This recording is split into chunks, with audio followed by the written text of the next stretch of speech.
Hello and welcome as we are back under the Saudi sun as the big guns have rolled into town for another Riyadh Rumble.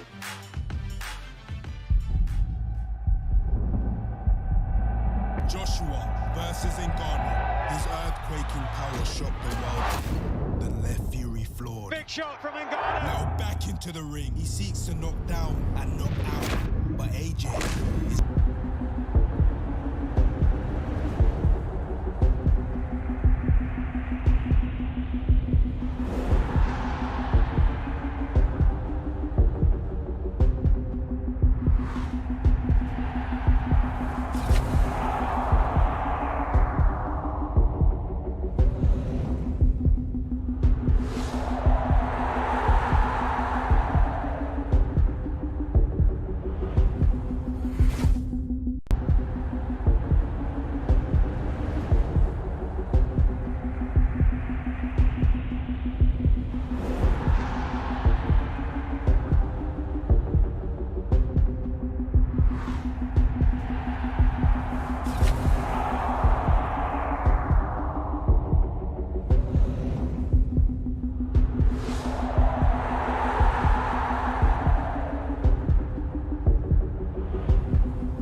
Test in mixed martial arts. Oh, no! And that one landed!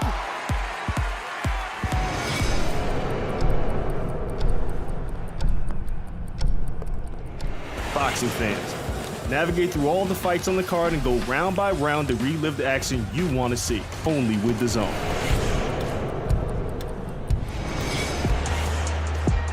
We make it official today, gents. Yeah? It gets no bigger than this. Like, I'm buzzing. Just give me that first bell of the first fight now.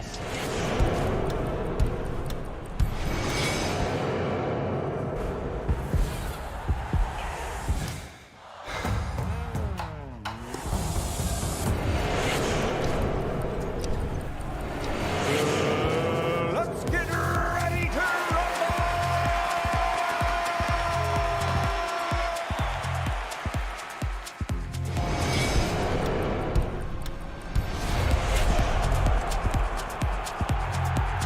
What a finish.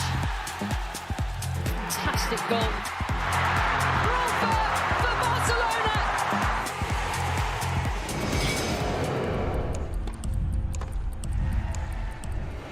Playing a Clasico on Camp Nou means everything. Most of these players are Barcelona fans. Fue increíble, la verdad. He was born to be the phenomenon. In the space of 6 years, he'd gone from being a raw novice to going in with one of the greatest heavyweights of all time. This is all about the fan zone, and we want everyone at home, don't we, to get involved. Scanning that QR code for our UK and US viewers, get involved. We want to know what you guys are thinking.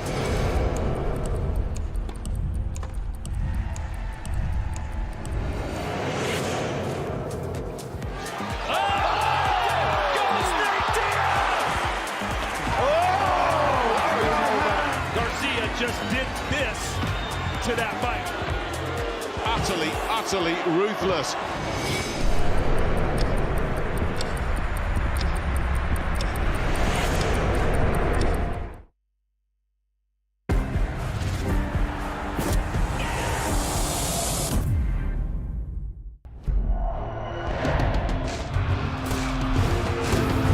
Boxing on DAZN, sponsored by William Hill. The following program is recommended for those 16 and over, as it contains sporting violence, possible bad language, and flashing imagery.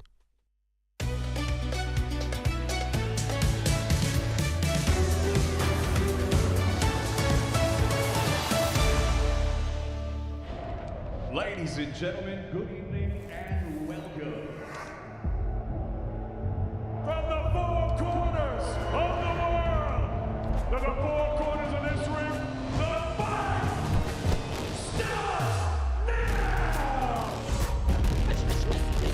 starts now! How do you like it?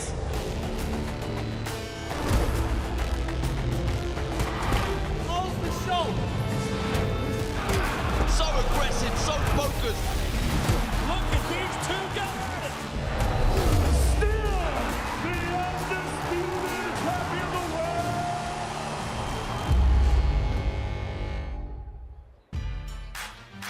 Hello and welcome as we're back under the Saudi sun as the big guns have rolled into town for another Riyadh Rumble.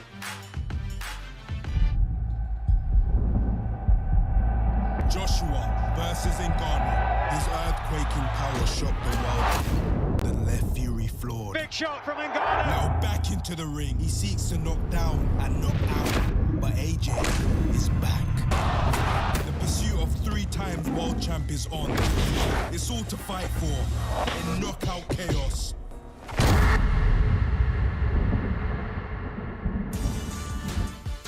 Yep, another explosive night of action coming your way from here in Riyadh, Saudi Arabia, which is fast becoming the new home of big-time boxing. And once again, it's all taking place right here in the magnificent Kingdom Arena.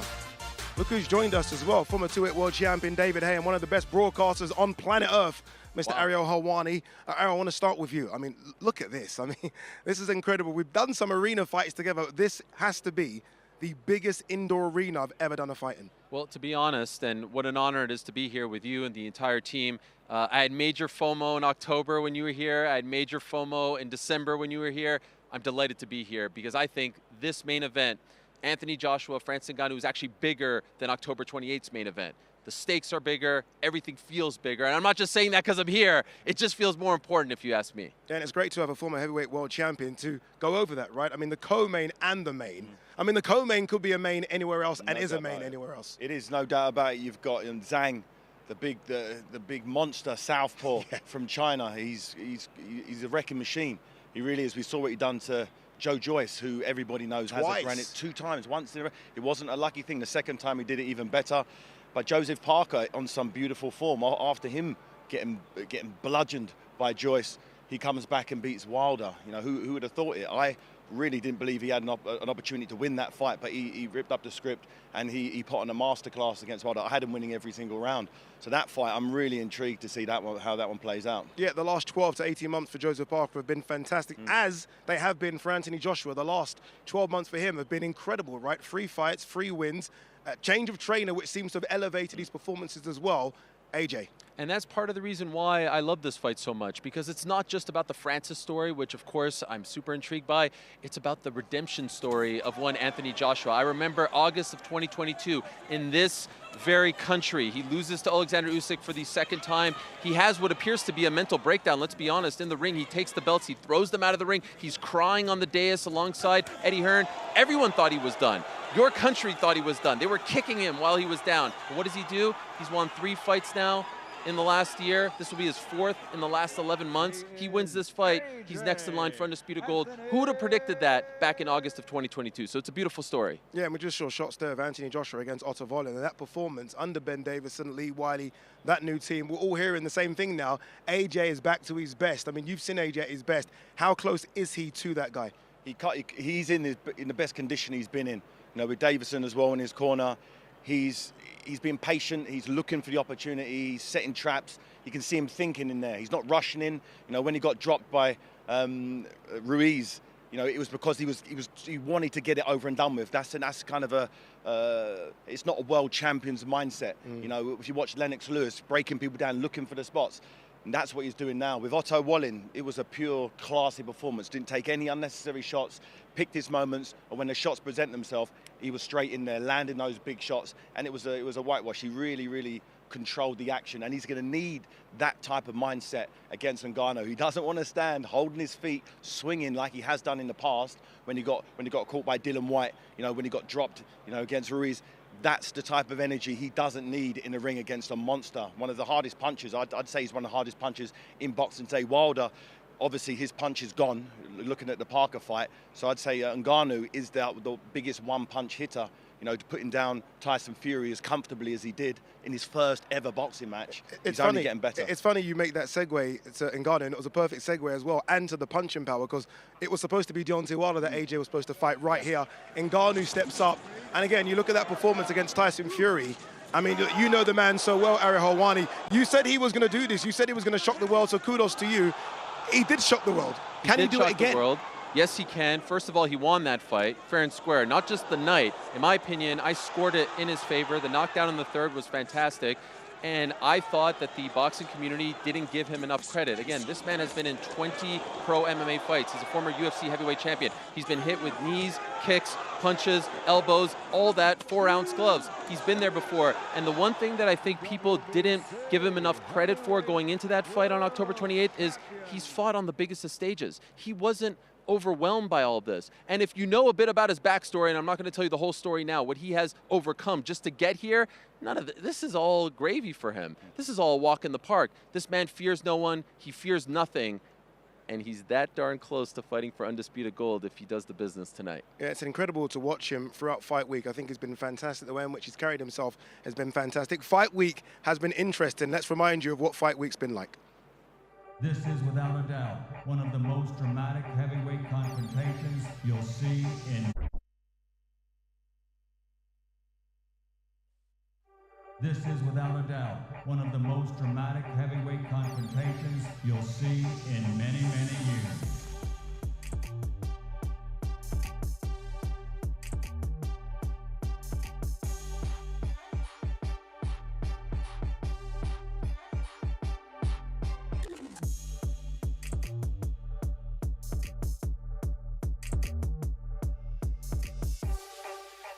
He's a big man, big head, big body, and a big target. So I want to go out there and show everyone what I've been working on.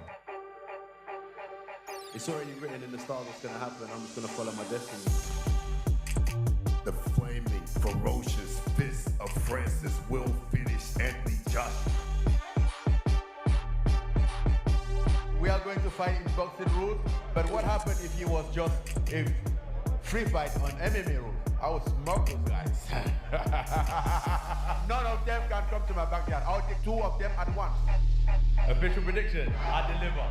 I'm the postman. You're the man. I am the man. I'm Anthony Joshua.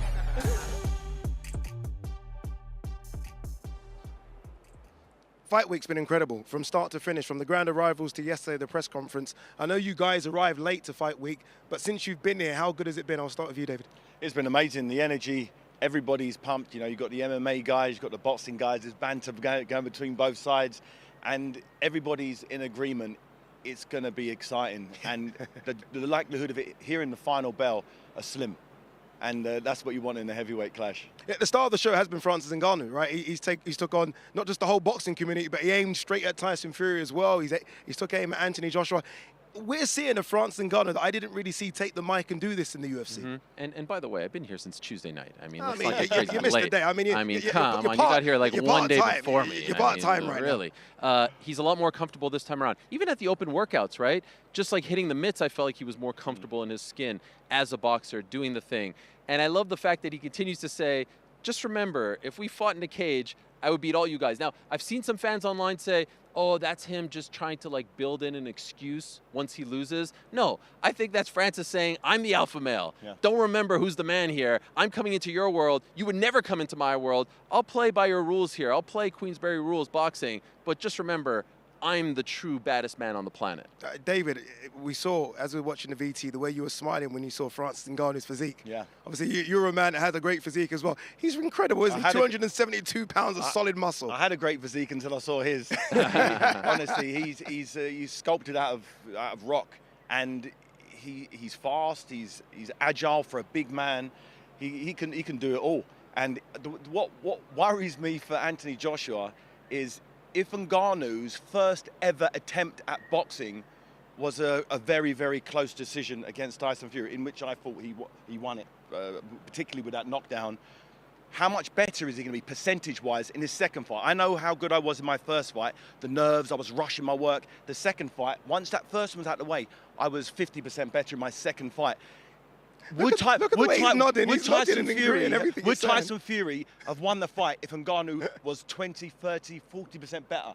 I don't think so. I don't think he would have lasted. And more comfortable too, and right? More comfortable. He understands the rules, because although he's confident, how can you be confident in something you've never done before? But now he's done it. Now he understands. He's watched the tapes back. He knows what he needed to do in training to get the cardio right. He didn't know. Now he knows. He's had a whole training camp focused on AJ. AJ is now watching the tapes of the fight with Tyson Fury, and Tyson Fury is one of the most elusive heavyweights in terms of timing, slipping punches, riding. Anthony Joshua's defense in terms of slipping isn't as good as Tyson Fury. I want to stop you. Save your good stuff. We've got hours. Save your good stuff. We've got hours to build up to this. This is good stuff. And you're scaring the AJ fans as well. Stop. I see what both of you are doing. Try to keep it real. Let's remind you of the fight card that we've got coming up. Obviously, we get things underway in just a couple of minutes. It is Andre Novytskyi versus Torres. Novytskyi, unbeaten Ukrainian. A lot of people saying could be the future of the heavyweight division. Ziad Almaayouf, the local guy now based in America, takes on the experienced Christian Lopez Flores. Tyson Fury's brother, Roman Fury, takes on Martin Suvac. And Jack McGann will take on Louis Greene. Don't blink in that one. Both guys are promised knockouts.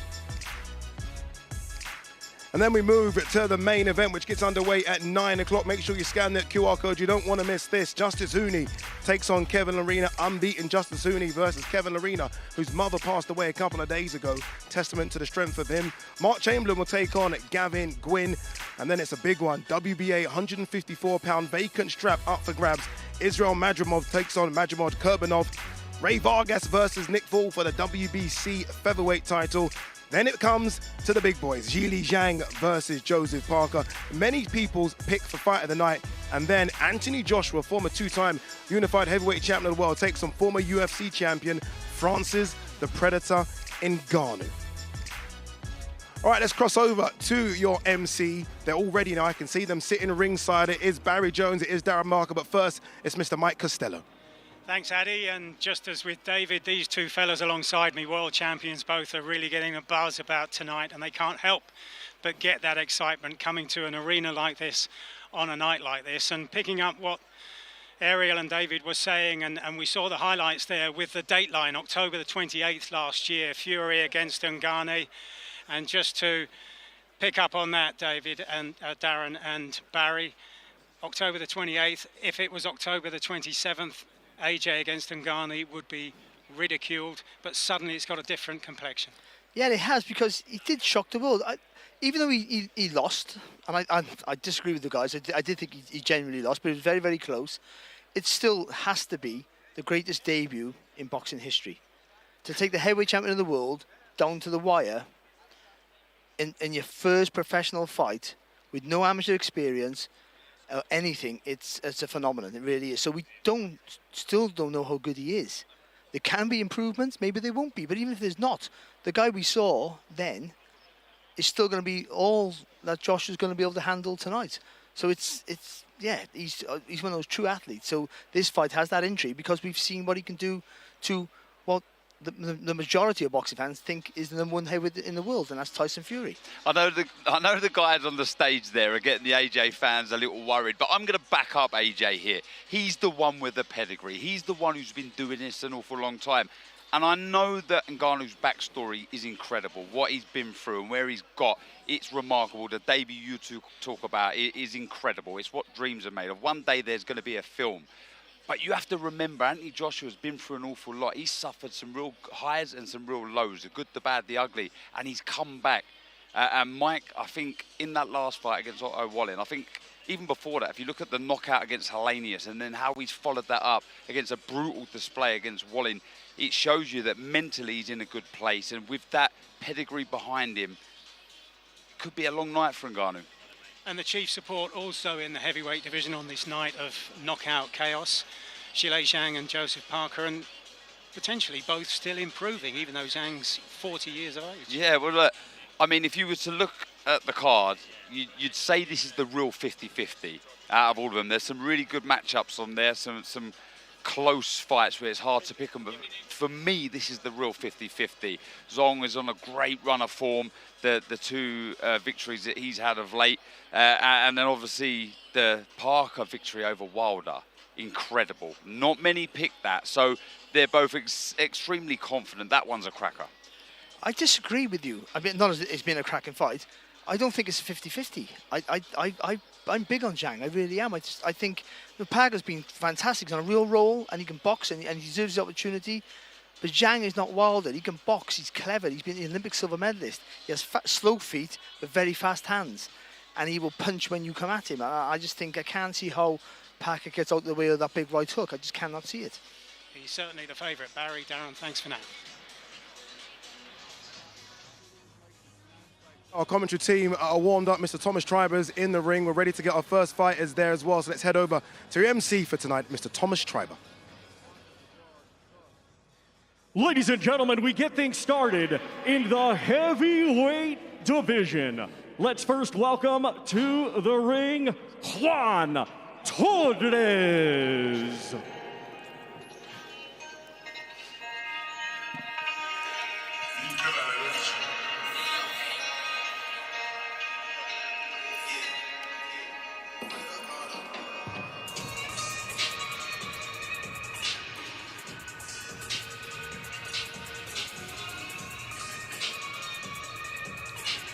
So on this night billed as Knockout Chaos, it's the heavyweights that get us underway here, and this is Juan Torres from Texas in the United States. Big night for him at the age of 37, turned professional relatively late at the age of 31, but has a wide range of experience in combat sports.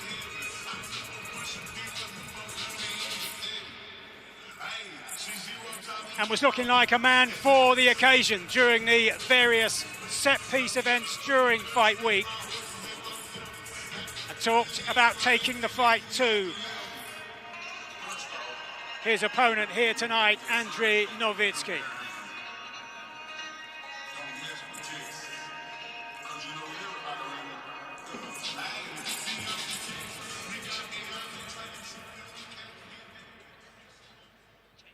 And now let's welcome to the ring the undefeated Andre Rampage Novytskyi.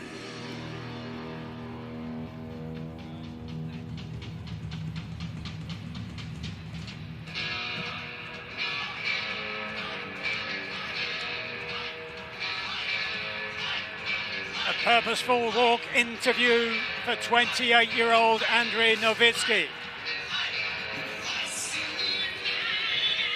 In the Ukrainian national colours, waving the flag for the country that's been so influential in the heavyweight division across the last 2.5 decades.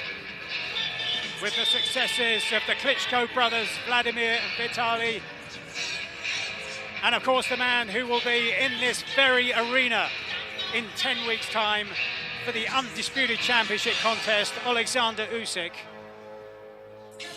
Novytskyi at the very early stages of his career, attempting to follow in that illustrious pathway.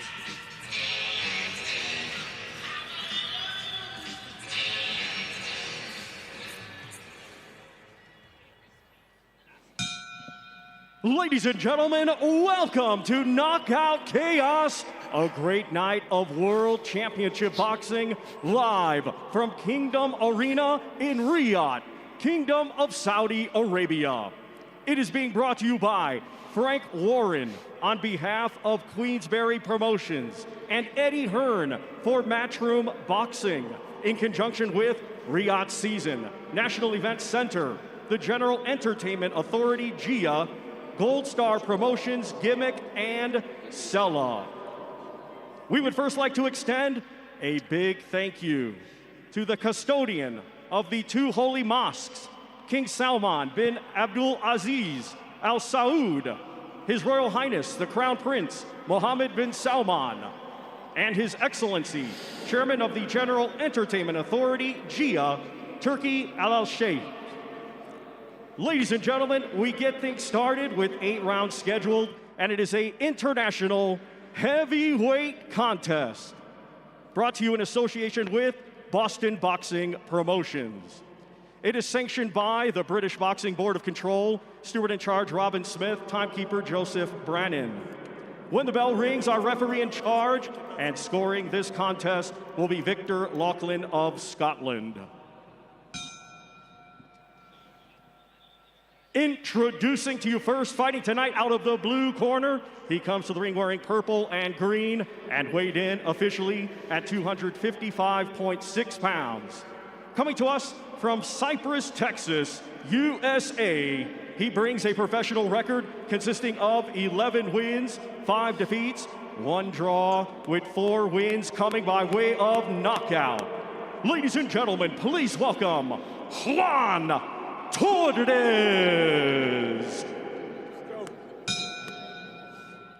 And his opponent across the ring, fighting tonight out of the red corner. He comes to the ring wearing light blue trunks with gold and weighed in at 239.4 pounds. A native of Odessa, Ukraine, he is now fighting out of Los Angeles, California, USA, and brings an undefeated record of 9 wins, 8 of his 9 wins coming by way of knockout. Ladies and gentlemen, here is Andrei Rampage Novytskyi.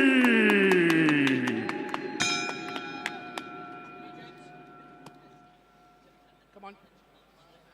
Okay, you know the rules. Remember, obey my commands at all time, defend yourselves at all time. God bless. Touch gloves.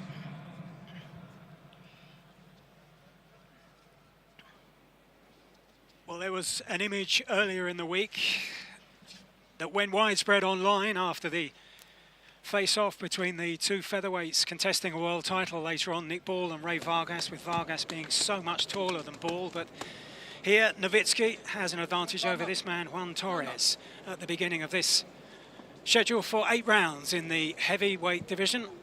There's Victor Laughlin, referee, waiting for all the furniture to be removed before we get underway here on this night of knockout chaos here in Riyadh. As the Riyadh season, the heavyweight season continues. Andrei Novytskyi of Ukraine at the age of 28 in his 10th professional contest. Coming to the ring on the back of very little in the way of amateur experience, unlike those illustrious names that I mentioned earlier on, the Klitschko brothers and Alexander Usyk. So starting from a very different base. Interesting fight this, Mike. Novytskyi, he's relaxed, he's calm, he's tall, he's rangy, and his record suggests he's a puncher. 8 knockouts and the 9 wins. He must be, because the reason I say that is it never looks like he loads up with the shots. He just kind of puts the shots there and he does the damage. But Torres, his game, offensively, he's very good. He works the body well, and you can see the difference in height. So I think that may be a good game plan for Torres, to work the body, try and slow down Novytskyi, but there are gaps defensively.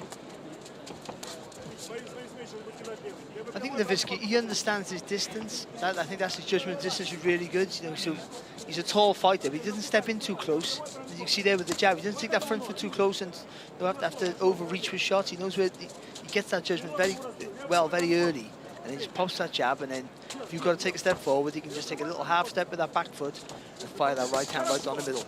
There it is. Terrific shot, well read by Barry Jones alongside me, also Darren Barker, world champions both. That's the ultimate aim for Andrei Novytskyi, who lands another beautiful left-right combination in the center of the ring. Torres got to, even though he's shorter, you got to get lower and you got to start rolling. Make Novytskyi look for the target. No, he's right in front of him. He's a target to hit. He hasn't got to go looking for it. He knows where it is. You've got to make him look for you. Bob and weave with that head, roll, bend your knees a little bit. That was nice. Little step back, made Torres fall short. I think it will, like you said, Barry, the feet are brilliant. I think he'll do that more. And I like the way he's moving to his left a lot, away from the left hand of Torres. He does vary that as well. And there was a little adjustment I see a moment ago from Torres. He just brought his right foot across just to try and stop that movement. But in cruise control here, Novytskyi. But making that just with your feet, you've got to get closer to make it pay. Otherwise, you're doing it so far out, he's so big, he'll reach anyway. You've got to get the foot on the outside, but you've got to be matching with, like, opposite the other foot, parallel with your opponent's front foot.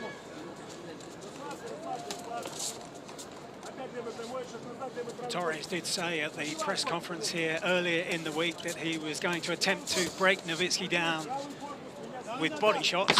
So far, his focus has been pretty much entirely on trying to avoid that long, loping left jab of the Ukrainian.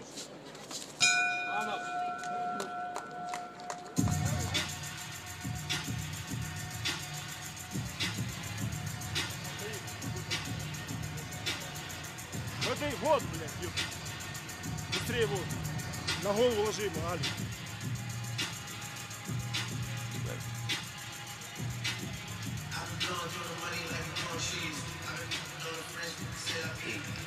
It was a controlled start from Novytskyi.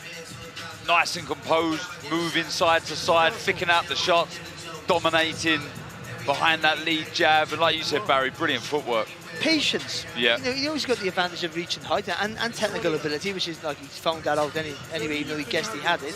So he doesn't have to rush his work. He can just force Torres to make a mistake, keep pushing him back, making him be reactive, which is physically harder to do. Just tire him out a little bit before he's ready to let that bullet of a right hand go.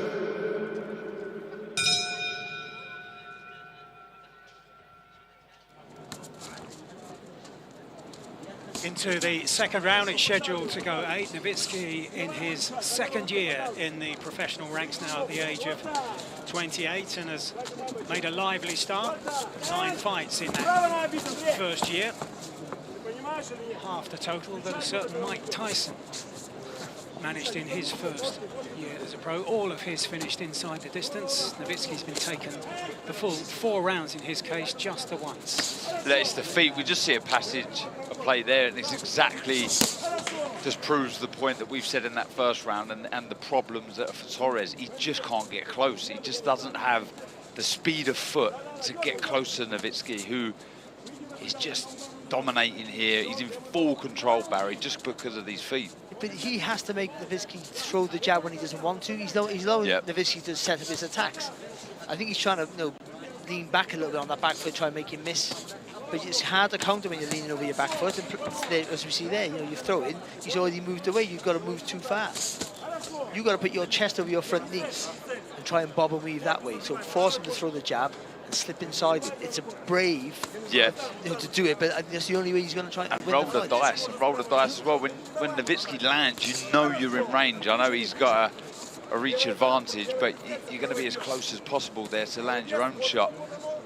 But I would also say he's kept relatively safe. He's taken punches, but nothing's been massively heavy as yet. But you've just got a feeling that might be coming.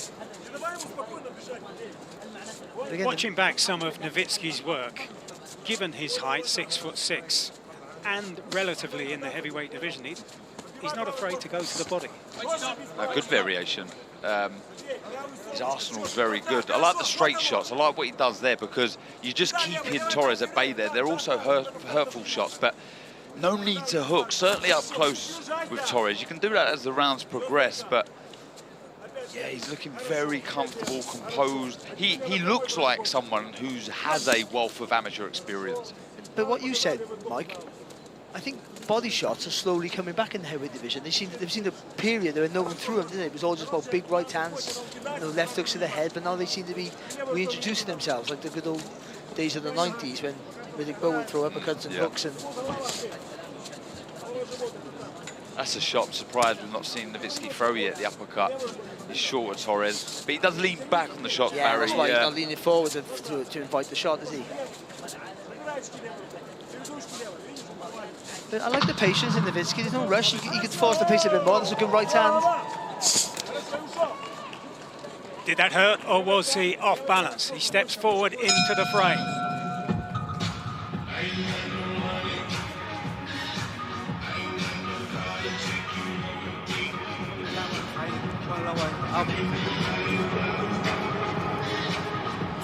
Torres already breathing heavily on his way back to the corner at the end of the second round. This scheduled to go 8.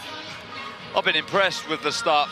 I'm sure you have, Barry, as well. I mean, the footwork, he's just not put anything wrong, has he, really? I like the patience in it, because he's just throwing long shots, and we see now Torres is taking those shots continuously and making you a reactive fighter, slows you down and tires you out, and he's just doing that. It's 2 rounds in already, and Torres is puffing. He's had no success. So you don't get that mental rush, that adrenaline rush, they're like, no, I'm hitting the target, I might get some more success if I keep pushing forward. He needs to be more assertive, he needs to take a leap of faith here, Torres. But at the minute, Novytskyi's wearing him down, and his patience so far is fantastic, I feel.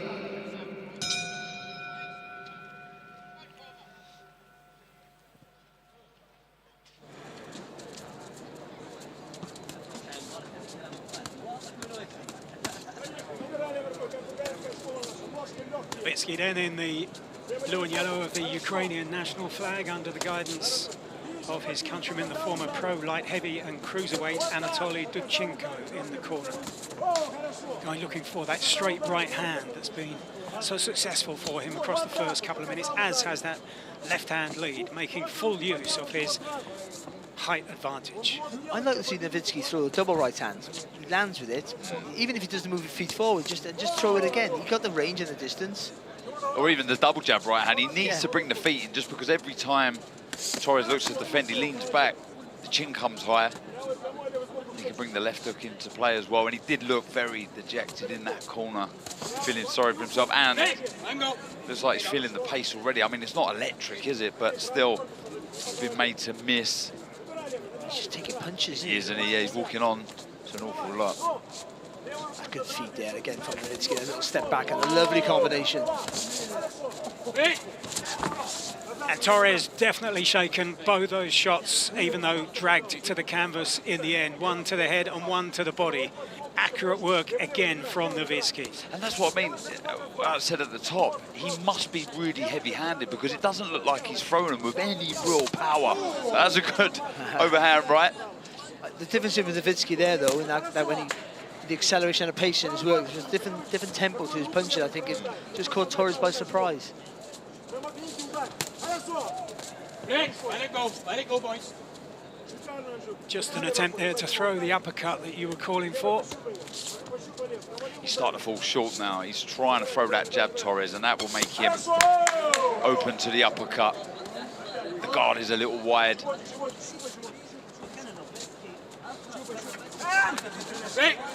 Good move. It didn't quite come off there for Novytskyi. A little skip back and then come straight back with that right hand.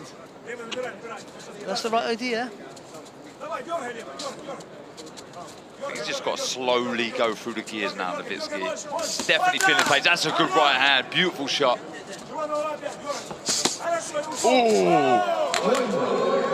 Slick combination from Novytskyi, and Torres is down, shaking his head, badly hurt here. Will he beat the count? This will be desperately close, and the referee waves it off in the third round. It's another inside the distance victory for Ukraine's Andriy Novytskyi. 10 in a row now in the professional ranks in just over a year since fighting for pay. 9 of them inside the distance, and it looked inevitable pretty much from the first exchanges.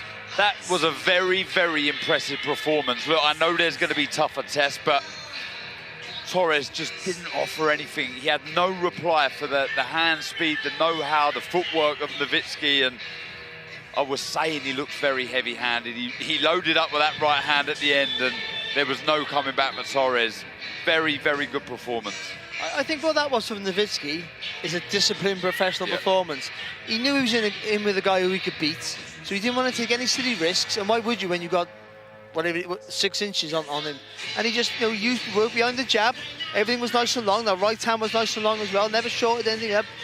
Adjusted his feet all the time, to little steps back to make, when Torres did, in those rare occasions, try and be aggressive, to make him fall short, as you were talking about, Darren, in that round.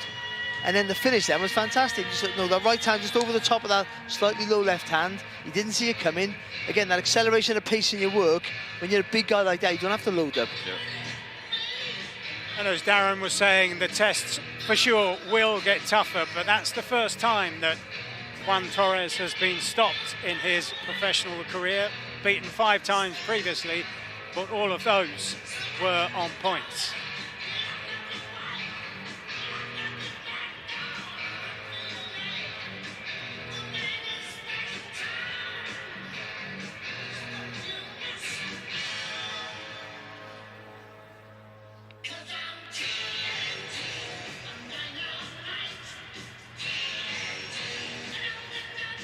Novytskyi, the man who moved to the United States soon after the outbreak of the conflict in his native Ukraine, just over 2 years ago. And now making his way in the professional ranks. Let's get the official time then from Thomas Trent.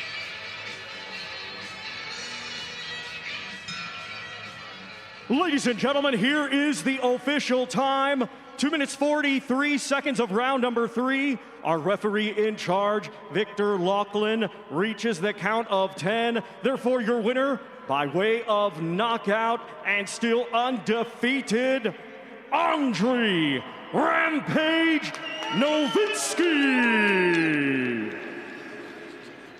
So that's 10 in a row then for Andre Novytskyi at the age of 28, steadily making progress, steadily improving after just over a year in the professional ranks.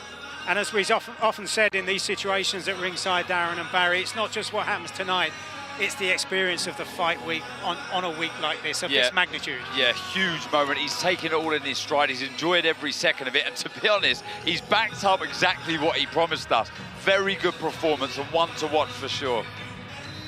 Yeah. He didn't make any mistakes, as we see here now. Everything was nice and long. Look at that's a lovely long right hand there. And again, the feet, as Darren was saying, the feet were fantastic. Never stepped too close to the target, so that Torres a hold on. And the finish, he didn't put any punch and power. I just think his accuracy, timing, you know, he adds a bit more speed in some of the shots. And that's on the back of the head, so that's an illegal shot. But let's forget about that right now. But you can see the damage it's done. No, but he was systematically beating him up and wearing him down, I think, without taking anything back. And again, I say it was a very disciplined display, because there was a guy who he should have beat, and he didn't take any risks. But the fight week that you were talking about, Mike, the build-up, that gives you that thirst to want to be a champion, to want to be on bigger, better stages. I boxed on Ben and Eubank in Old Trafford when I was 19, and after seeing that and the things around it, I thought, if I can get anywhere near this, I will have the time of my life. As you know yourself, Darren, being around that stuff. Well, later tonight, it's Anthony Joshua and Francis Ngannou battling it out under the Saudi lights. And then we're back here in May, when 2 undefeated heavyweights finally ride into Riyadh. And the town ain't big enough for 2 champions. Live on DAZN worldwide May 18th. The fight of the century. Tyson Fury versus Alexander Usyk for the undisputed heavyweight championship of the world. Tyson Fury looks to reign as king of the division. But Alexander Usyk is undefeated and coming for the crown. For the first time in over 20 years, all the belts are on the line. Ring of Fire, live on DAZN worldwide, May 18th.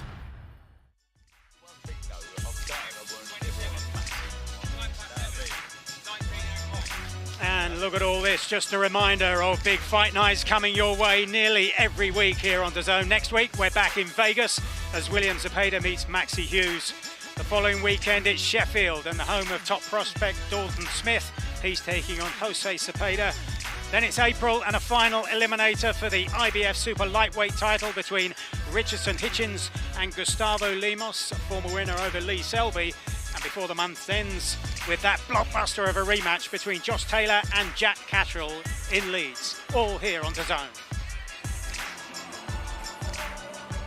You know what I love about that Andre Novytskyi win? Look, we'll talk about the victory, but what I like more than anything is he just walked past and he almost stood there and just soaked it all in. Yeah. And look, there's no one in here yet. It's very early, it's the first fight on the card, but he's just so happy to be on a big card, and that's what it's about. Yeah, he deserves it, and the performance he put forward tonight, It was A1. He went out there, he relaxed.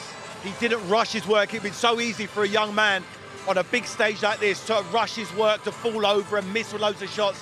He reminded me of a young Klitschko. He had that big, tall, rangy, wasn't rushing his work, waiting for the guy to come into range. And Torres had no chance here whatsoever. Picking his shots, very loose, very relaxed, wasn't wasting any unnecessary energy. And he boxed as though he had a lot more experience than he did. You know, he's only had 10, this is his 10th fight. Yeah. Very calm, very cool, very collected, and turned it on when he needed to. Didn't take any unnecessary shots. And it was a punch-perfect performance, really. And, you know, it kind of gives me chills, if I may, hearing Barry Jones say, yeah, when I was 19, I was on the Ben Eubank card at Old Trafford. Like, imagine just being able to say that. What a life, what a career. This young man will one day tell his kids, I was on the Ngannou Joshua card. It's pretty cool to see that come to fruition. You know, I really like as well, very quickly on this one, is that he had 8 fights last year, 8. And it's his 2nd fight already this year. He wants to stay busy, he wants to stay active. And look, I spoke to his manager actually, and he said, we're trying to get on the May 18th card. Yeah. We're trying to get on the June 1st card. We want to get this kid out of there quickly, so we got a chance to be on that card. I like that, I like the energy. He has the style where the better the opposition, the better he'll show. He didn't need to show that much tonight, but I believe there's a lot more in the tank. I think he can go through the gears if he has to, but it's going to take someone significantly better than Torres to bring that goodness out in him. Yeah, that's the first fight on what is a mega card. The main event you guys know about, Anthony Joshua versus Francis Ngannou. It was supposed to be AJ versus Deontay Wilder, but as soon as they announced the Predator stepping in, things just got a bit better.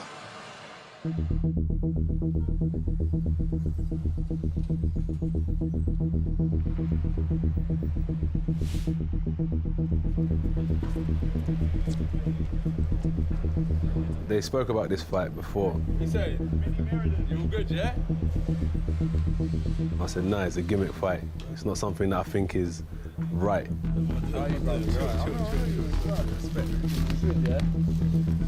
Now, that's the biggest challenge of my life. Yeah, that is still here. I'm looking forward to the challenge.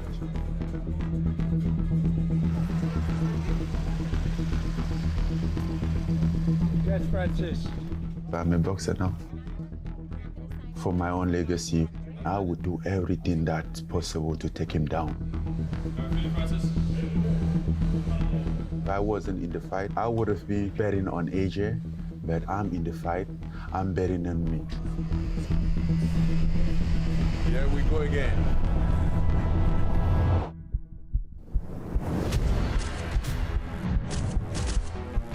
Francis Ngannou put the world heavyweight champion on his backside. Now, instead of just chasing money, he's going to be trying to chase greatness.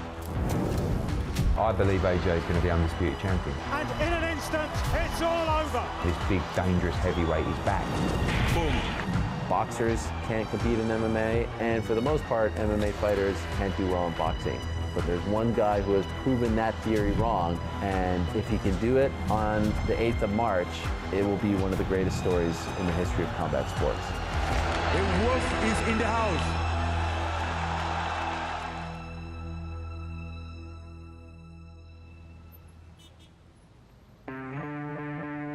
It really is an intriguing time.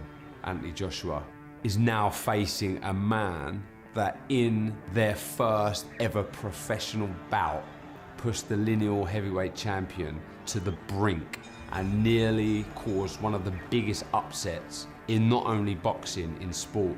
Please welcome the Predator, Francis Ngannou. I've never known anybody to waltz into a sport and compete. It's never been done before. So now we take him very seriously. Ngannou Fury was boxing versus MMA. But now it seems like the boxing community is adopting Francis, or at least accepting him. This fight, it is still MMA versus boxing, but it does feel a lot more like just, you know, a boxing match, which is tremendous, which is what Francis always wanted. I'm 72 next month. I've never seen anything or been involved in anything like this in boxing. This is just brilliant.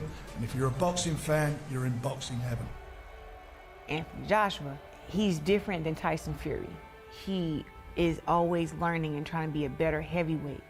I feel like right now with him losing to Usyk twice everybody he fights, he feel like he has to get back to being the #1 guy, because he was #1 guy. I look at it as pure jeopardy for AJ. These big guys get in the ring, they throw bombs, one of them lands, it's all over.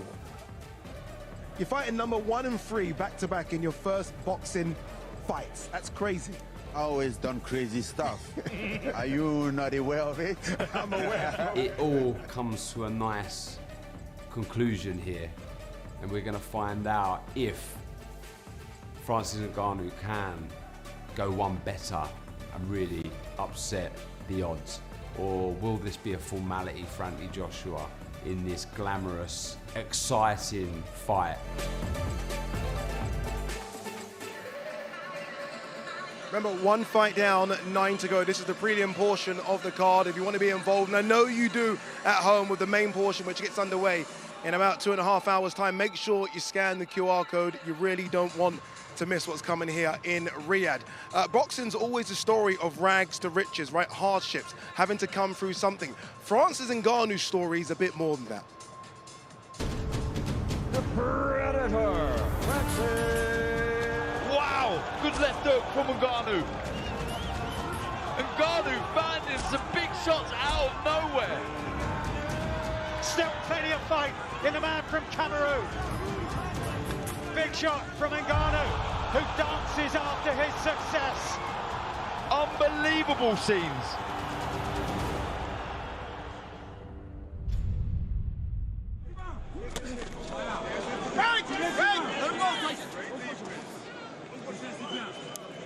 Break when I say break.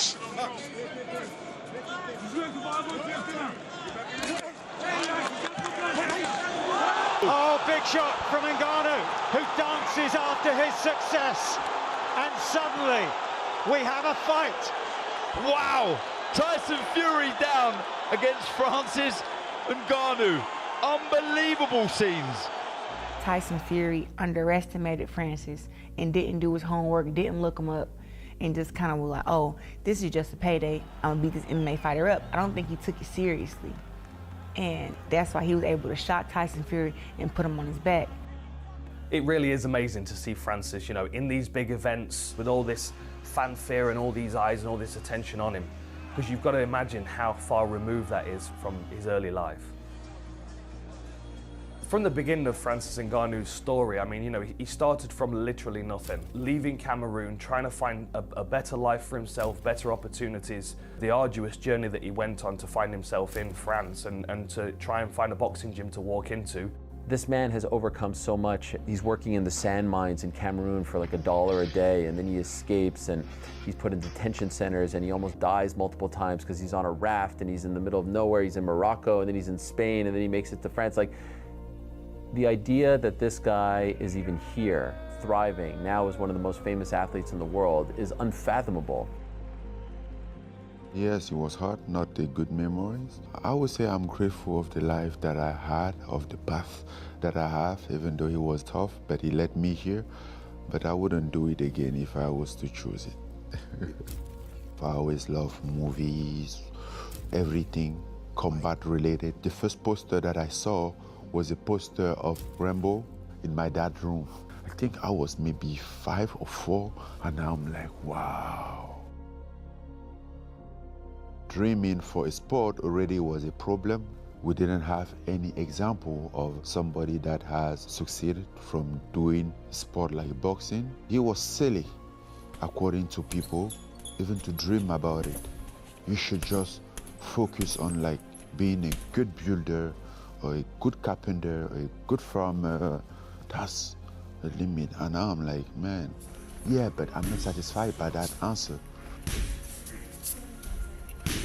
The only reason why I ever thought of leaving Cameroon was to go somewhere to find an opportunity to box. If it wasn't about boxing, I wouldn't leave my country at all. Just driven by the dream. He ends up in Paris and he's sleeping in a parking garage, and he finds a gym, and it just so happens to be an MMA gym and not a boxing gym. And the guys tell him like, yeah, great. I mean, like, look at that guy. Of course, I would love to train you, but I'm gonna train you in MMA. Everybody around is just talking about MMA, the sport that they wrestle, they go to the ground. I want no business to do with MMA. I want boxing. So, but when I look back to the reason why I wanted to do boxing, I find the same element in MMA. The first fight was a tournament in Paris. Only thing that I get from that fight was 2 tickets, and it was €10 a ticket, so I gave it to a friend. Then 4 months after, in April 2014, I had another tournament. €2,000 was the price of that tournament. Did you win? Of course, I won. Hey, come on! Hey, come on! Hey. When I receive a call from the UFC, might not be what I wanted. I get something. I have to start somewhere. He has world-ending power, the highlight reel nature of his knockouts, and we saw that all the way through his MMA career. Hit a bit of a struggle when he met Stipe Miocic. That was the only fight that I really go to knock him out. He didn't go well.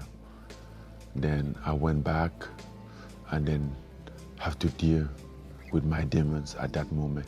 And then I looked for the first flight to Cameroon. I was feeling so low about myself, so bad. And then I went home and then I had a warm welcome. They are celebrating me. The energy in Cameroon was so positive.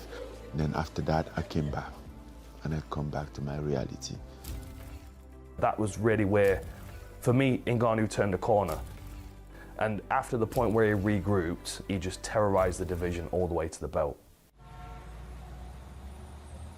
All right, so this is gigantic news. This is massive news. Francis Ngannou is a quote-unquote free man, and it appears, at least for now, that his UFC career is over. And if you look at his story, you know that boxing is that big itch that he never got to scratch. That was the original dream.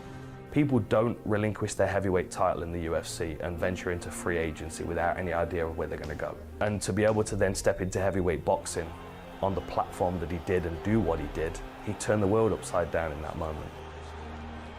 They scoffed at every single interview and move that he was making leading up to that point. And he gets the PFL deal and people are still scoffing. And then he gets the Tyson Fury fight and people are still scoffing. You guys not realize what this man has been through? His whole life has been following his dreams and overcoming the odds. And he prepares for the Fury fight, and what are they saying? You see that guy on the mitts? That's an amateur. He doesn't know what he's doing. This is gonna be embarrassing. Fury's gonna mop the floor with him. And then of course what happens? And even if you don't think he won the fight via the scorecards, he won the night. And now, everyone who was scoffing at him wants to be in business with him. You know, shout out to my friend Eddie Hearn. He was scoffing at him beforehand, and after that fight, he says, let's do the Ngannou-Joshua fight. I mean, how could you not smile? That's a beautiful thing. It's my game. It's gonna end on my way as I decide. I just go out to have fun, and great things happen. It's an incredible story, isn't it? I mean, again, I said at the top of that piece that boxing's always about hardships and rags to riches, but Ngannou's story just seems a bit more like a Rocky movie. It's like a script from a movie, Yeah. really. It's an unrealistic movie that if you'd watch it and played it out, having your first ever fight against heavyweight champion and winning it but knocking on points, you go, yeah, it's a Hollywood script. Yeah, you're like, one second, you've gone a bit too far, Yeah, script writers. it doesn't work It's like unrealistic. that. This Yeah. isn't Disney. What are you doing? You're in there. You say quite a few good things about Francis Ngannou. I actually thought my thing was better. A little handshake. Yeah, no, I that was thought nice. that was Although nice they with cut it, you yeah. out of the frame. Did they cut me out of the? Yeah, Yeah, it was weird. okay. It was weird. Okay, I don't know. But I can't get, honestly, we could sit up here and talk about it for 3 hours, this story, and I don't think that's enough because there's so many different chapters. You could talk about the struggles in Cameroon. You could talk about the escape from Cameroon. You could talk about being homeless, living in a parking garage for a year in France. You could talk about him getting into MMA. Honestly, the part that I love the most is when he starts talking about boxing while in the UFC. 2017, 2019, he's talking about fighting in boxing. And everyone's just like, what? You're not even the best heavyweight in the UFC. You're crazy. All right, cool. He fights Stipe Miocic in Boston, loses his first title fight. Then he loses to Derek Lewis later that summer, and he was done. Everyone kicked him while he was down. Everyone said, this guy is a never was. Forget about a future contender, and never was. Builds himself back up, eventually wins the title, and then he really starts talking about fighting in boxing. But the craziest part about it all, He went into his last fight in January of 2022 against Cyril Gane on the last fight of his UFC contract. That never happens for a champion. They always lock you up. He said, I want to bet on myself. He tears his ACL before that fight. The doctor, they have it on camera, says to him, don't take this fight. There's too much at stake. He says, let me roll the dice. The UFC tried to sign him to a $5 million deal before that fight. He said, no, I'll take $600,000 to fight for the heavyweight title just because I want to believe in myself and be a free man. He wins the fight. He becomes a free agent. Everyone says he's crazy, and now look at him. Beat Tyson Fury on October 28th in my eyes, and he's a few minutes away, once this fight starts, from potentially beating AJ. I mean, it's just crazy. And I skipped a bunch of stops along the way there. No, you did, and it's crazy. And, you know, when people started talking about him in boxing, it wasn't against Tyson Fury or AJ. It was some of the lower tier heavyweights. Oh, And yeah. no disrespect to those guys. It was those, because we need to see what you can do first. He said, no, give me the lineal heavyweight champion of the world. Give me number one. And now give me former unified heavyweight champion of the world, and Anthony Joshua. Honestly, David, an incredible story. Has he surprised you just how good a boxer he is? Because I feel like when he squared up against Tyson was like, oh, what's this? No one showed me this part of the footage. It was the fact that he switched southpaw. Not only is he having his first ever boxing match, amateur or professional, but within that he turns from his natural style, orthodox, to southpaw with his left hand forward, and was able to rest in that position. He said it in the post-fight press conference. He felt a little gassed and turned southpaw as Tyson didn't know what to do from the southpaw position. Quite interesting with the Usyk fight coming up being a southpaw, but he surprised me in so many different facets, that the engine that he had for such a big man to throw so many punches and to press the action against not any heavyweight, but the lineal heavyweight champion, 6'9", 265 pounds. He's a man mountain it, and he was able to push and pull and wrestle inside. The inside work is normally where Tyson Fury has a lot of his success. Nobody really talks about it, but when he gets into the clinches, he leans on you, he pushes, he roughs you around. Couldn't do anything. He couldn't do anything. He was manhandled. I've never seen him manhandled like that. But it really made a difference to Tyson Fury's energy bar.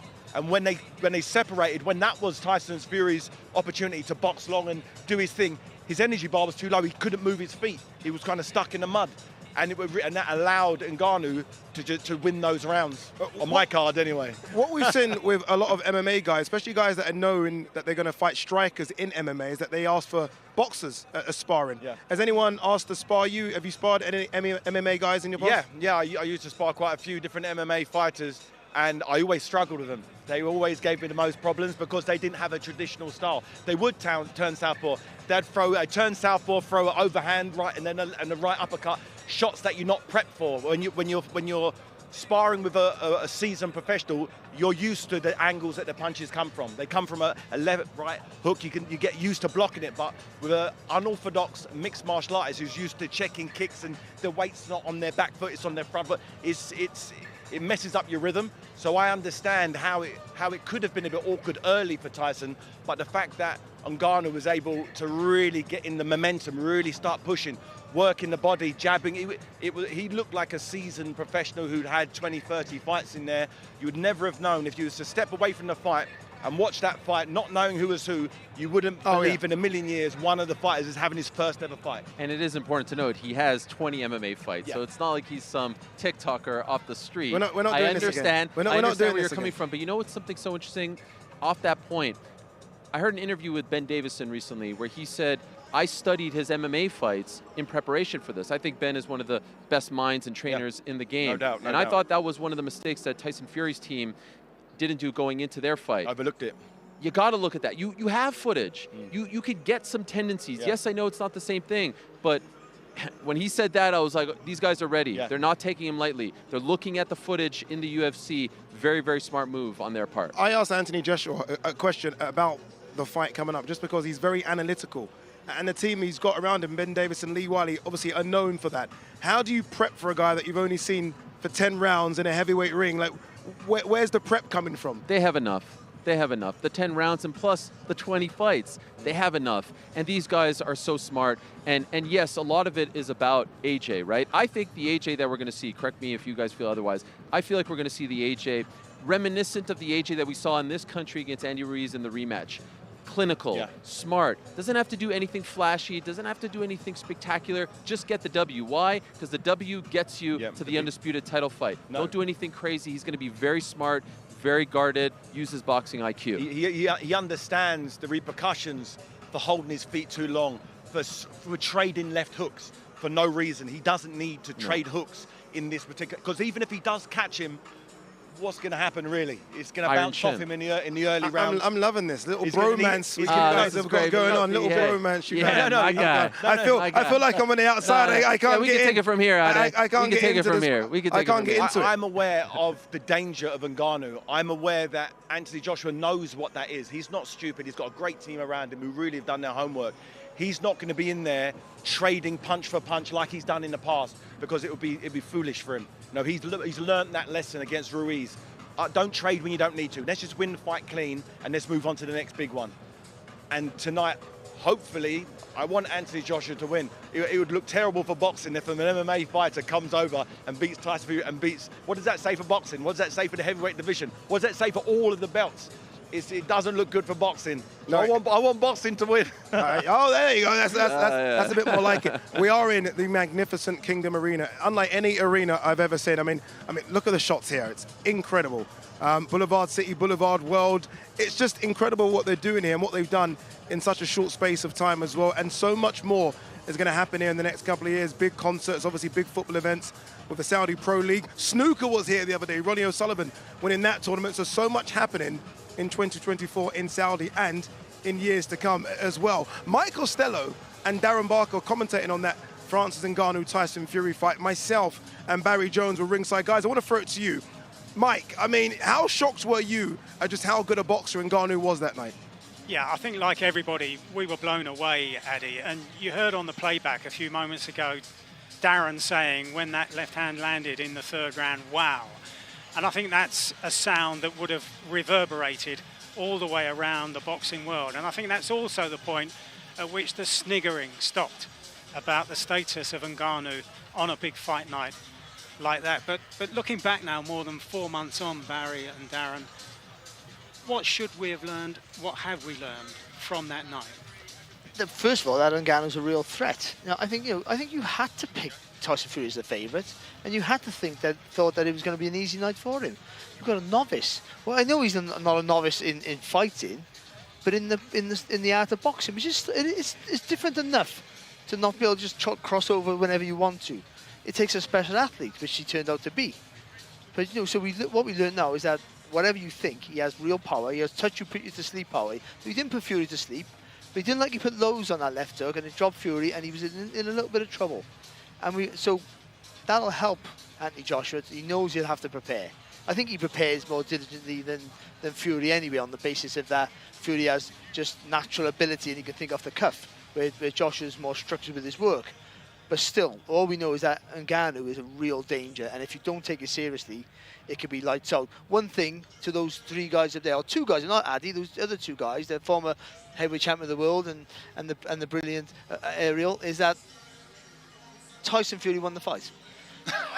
No, he didn't. It was very close, but by the scoring rules, he won the fight. They're not having all this Ngannou won the fight. He might have won the occasion and the heart and the people, but he did not win that fight. I agree with you, Barry. Go on, I agree Daz, with you. thanks, And going back to the fight, I was absolutely stunned in commentary, stunned.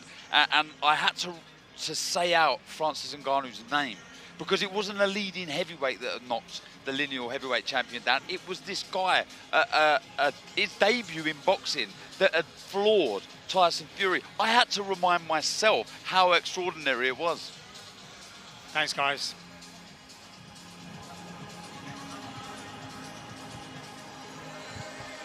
All right, coming up next is Ziad Almaayouf, who did become the first Saudi fighter to win a professional fight when making his debut on the Joshua Usyk card back in August of 2022. The unbeaten 23-year-old is looking for win number 5 tonight as he once again steps out on the big stage.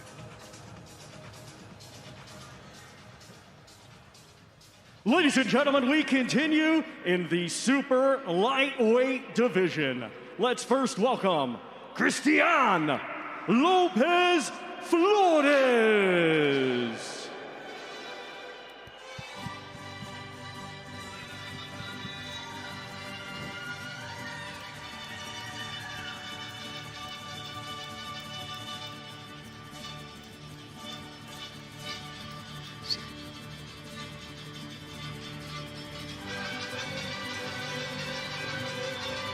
Well, this vastly experienced Mexican, now living in Slovakia, makes his way to the ringside area. Familiar face on the British boxing scene. His last 21 contests have taken place somewhere in the United Kingdom, but he's won only one of those. Despite those statistics coming through to us on the fan zone, that perhaps an indication of the relative inexperience of the man who will be making his way to the ring very shortly, up against this man who's been a professional now for 10 years and more.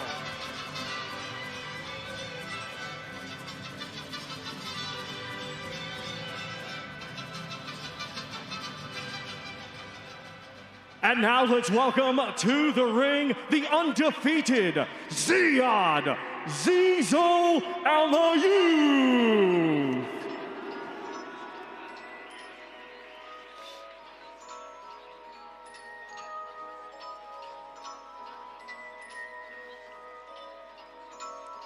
This young man at the age of 23 says that his story is about much more than his own personal success. Whatever heights he might reach in this sport of professional boxing. And according to those of you watching who are getting involved here tonight on the fan zone, this is pretty much a 50-50 encounter for Ziad Almaayouf. 18 months of professional. Says he's proud to fly the flag for Saudi Arabian boxing at a time when the kingdom is making such an impact, is having such an influence on the sport as a whole. Continuing here tonight with Knockout Chaos, and of course we're back here in 10 weeks' time for the undisputed heavyweight championship of the world. But for Ziad Almaayouf, for him, it's fight number 5 and looking to continue in the winning vein.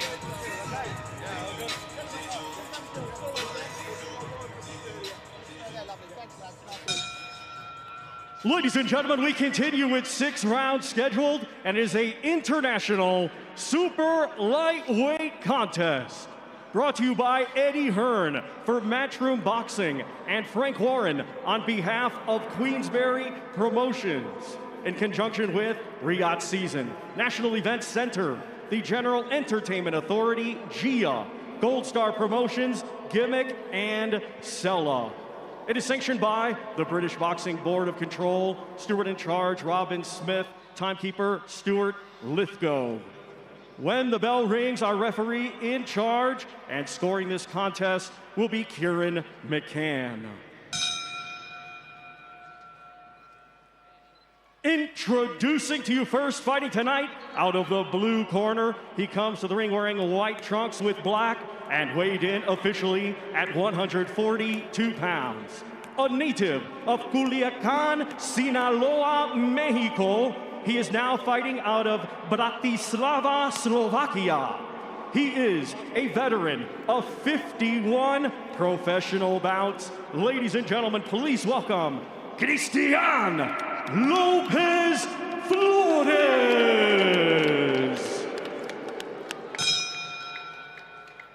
And his opponent across the ring, fighting tonight out of the red corner. He comes to the ring wearing green, white, and gold, and weighed in officially at 144.4 pounds. Hailing from right here, Riyadh, Kingdom of Saudi Arabia, he is undefeated with 4 wins. 1 win coming by way of knockout. Here is Ziad Zizo Almaayouf.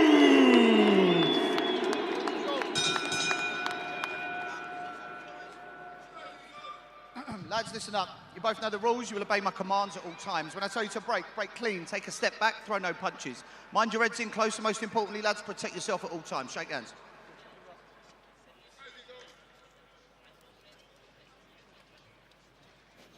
Almaayouf has been a colourful presence during fight week at the workouts here and at the press conference.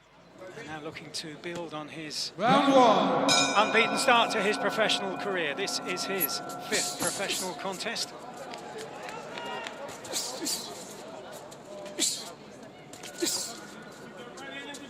In those green shorts depicting the colours of the flag of his native Saudi Arabia, but also that green colour also depicting his level of experience. Still so much to learn, but still so keen to be the flag bearer for his country in terms of professional boxing. It's a nice start, isn't it, from Almaayouf there. Just doubling the jab, he's not rushing his work there, but he's to shorten that distance, he's just doubling and tripling up that left hand. That gets his feet a little bit closer then to let that right hand go with a little bit more purchase than usual. Yeah, look, it was always baby steps with Almaayouf. You know, very hard to get, you know, the fights as an amateur here, and he's made some real sacrifices, but every fight he seems to have improved, and we're already seeing it here. Like you said, Barry, stepping in behind the shots, doubling up, tripling up the jab with real speed. The hand speed's there. I did write in my notes that he was guilty of bringing the chin high. It seems like he's got that tucked down a little bit, but he's in there with a tough nut. Yeah, he sort of proved himself more side on, hasn't he? So Yeah, he's tucking his chin into his shoulder and having the right hand glove there just to protect the right side of his chin. Yeah, I like that, really quick hands. He just dipped the legs, didn't he, before he let the hands go? Yeah, like you said, Barry, you can see there the side-on defence is a lot better, just taking that left hook from Flores.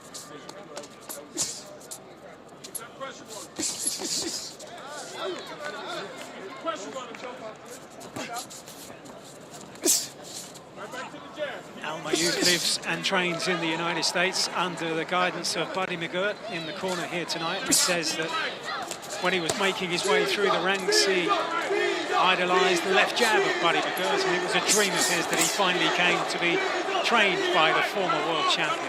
Also in that corner tonight is Liverpool's Paul Smith. He's also doing the right thing, Almaayouf, with the tempo of this fight. Someone like Flores, he's a tough cookie to break down. So you've got to keep the tempo high, and that's exactly what the local man's doing. Working really well, good variation, very good start. I just like the little dip in his legs every now and again. It's like a feint, isn't it? Just makes Flores just readjust a little bit. This gives you a chance then just to take a little slide forward and let his hands go there. Almaayouf.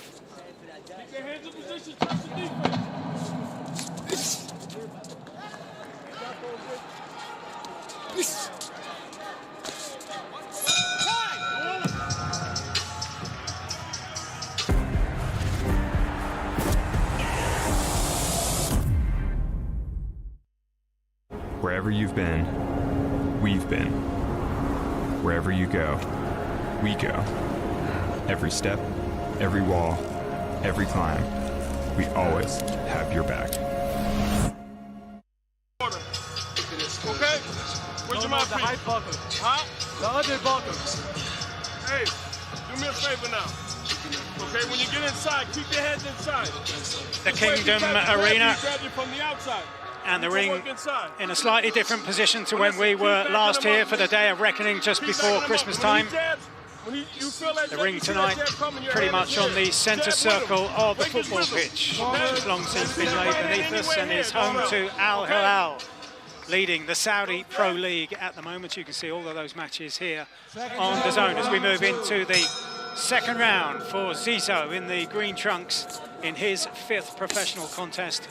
Buddy McGann in the corner, asking him to follow up his successes with the left-hand jab by driving the right hand through afterwards. The brilliant variation, it really is. He's not making many mistakes. The defence has tied it up. I like what he's doing here. Again, keeping the tempo high. The hand speed's been very impressive. I think when he throws a double and triple jab, Flores clams up, so you've got an opportunity there. Just take a little slide to the right, and then let the right hand go over the left hand lead. Yeah, you see it again there. Can even bring the uppercut into play once he's taken the step.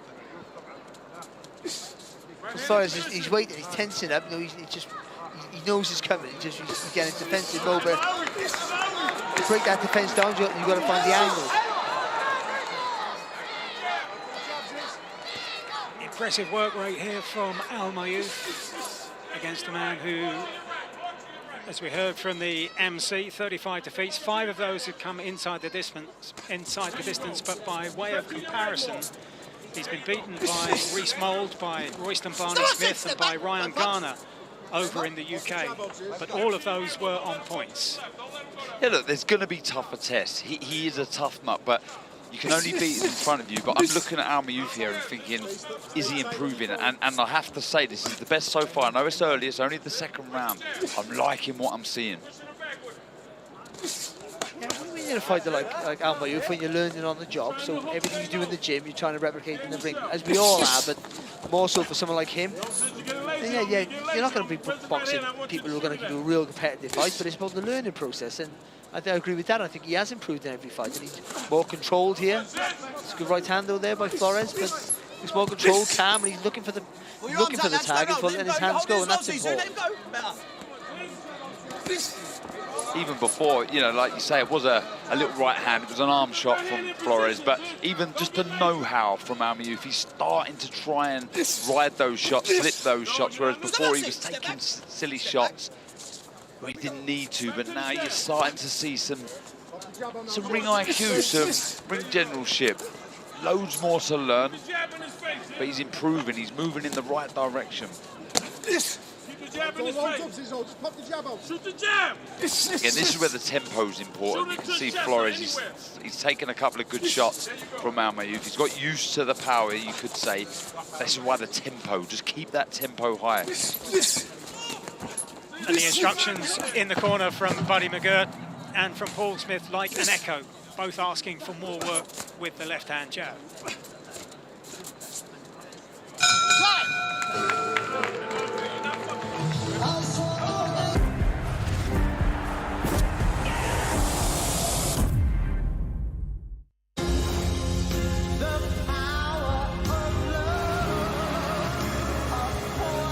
We love potatoes.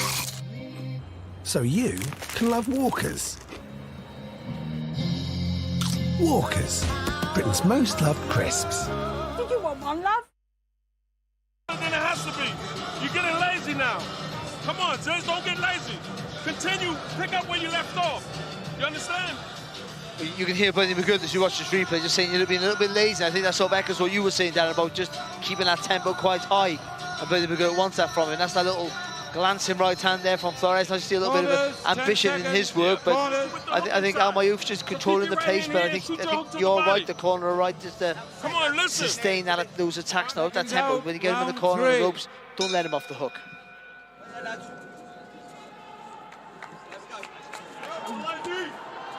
Into the third round then, this one scheduled to go 6. Darren, picking up on what you said about what you scribbled down in your notes about occasionally Almaayouf is there to be hit at the end of his own exchanges, tends to, if not lose concentration, then almost admire his own work. I remember Oscar de la Hoya saying there's no need to stand there and take photographs. Yeah, he still does it on occasions, but not as much as he used to. But that's something he'll have to work on, especially going through the levels in this sport. You know, opponents will suss that out. So he needs to be smart, keep learning defense. I always think that's the most important thing. Start with learning your defense. If they can't hit you, they can't win. As soon as an opponent turns southpaw, for me, I always say, take that, unless they're real tricky, flighty fighters, take that step with the front foot, double up with that right hand every time. I don't think they're defensively as good. So when Flores turned there, Almaayouf should have jumped right on it with that big right hand. He's doing well at Almaayouf here, but I just think he's a little bit in and out in straight lines. I do think just that little step to throw the shot, and then it's going to be a massive turn, just a little quarter step, just to chop that right hand over the top. I think putting a right hand on the end of that triple jab as well. You've done the heartbeat, you've backed your opponent onto the ropes. Now let your big shot go.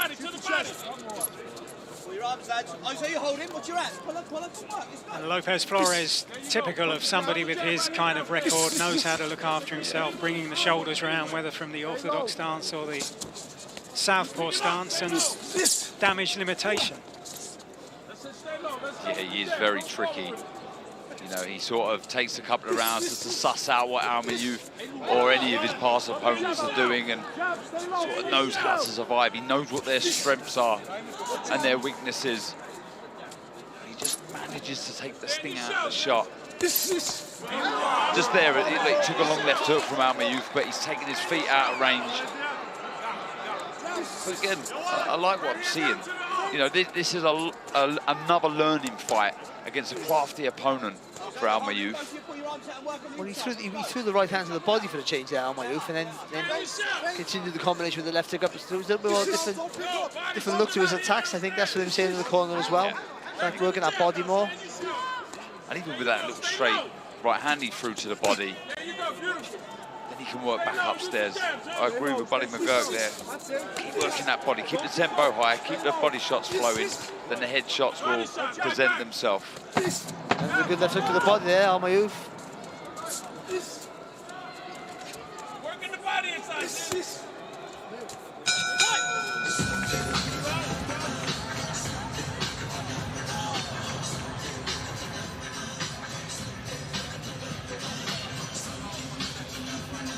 Well, we'll be back here in the Kingdom Arena in 10 weeks' time when this man takes on Alexander Usyk for the undisputed heavyweight championship of the world. And he was talking to Addy here earlier this week saying how bad he performed by his own review against Francis Ngannou. And it will be fascinating to see how Anthony Joshua does against that same opponent here tonight. And we'll be talking to Tyson on our broadcast later on this evening as we continue the build-up on this night of knockout chaos to the main event, and Anthony Joshua against Francis Ngannou, the man who floored Tyson Fury in such sensational style in their meeting here back in October. Let's go, baby. We can do this shit all night long, okay? Let's go. Seconds out. Stay relaxed. So a test of a kind for Zizo, Ziad Almaayouf, just 23 years of age in this, his 5th professional fight. How can he change the tempo, change the variety to bring himself an inside-the-distance victory? There haven't been too many inflicted on Christian Lopez Flores in his decade in the professional ranks so far. Over the course of the first 3 rounds, we've seen why with his defensive capabilities. And the thing is, I don't think Almaayouf's a massive puncher here, so it's got to be the intelligence of the shot. You know, that maybe doubling up with that left hook to the body, or just a little change of angle to get a shot that Flores doesn't see, or as Darren's been saying, up the tempo and the work rate and wearing him down that way. But he's boxing okay, actually. I think it's a good little display. Yeah, I think in these moments here when he's got Flores backed onto the ropes, a little shimmy shift to either side just to open up more opportunities. But he'll be learning that, you know, guys with that amateur pedigree, bundles of amateur fights behind them, they'll know how to manage fighters like this. But for Almaayouf, he's learning on the job, and he'll be able to look back at this fight and say, should have done this, should have done that. He's got a great team behind him, but I've said this before with Almaayouf, you know, a lot to learn, but a lot to work with.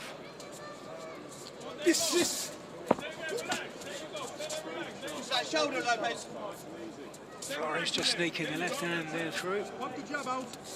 Some of the dark arts as well. Flores is pushing him off with the elbow. You have to watch that, Almaayouf, because you can get unfortunate little nicks and cuts around the eyes. Nice little right hand as well. Good work this from Flores.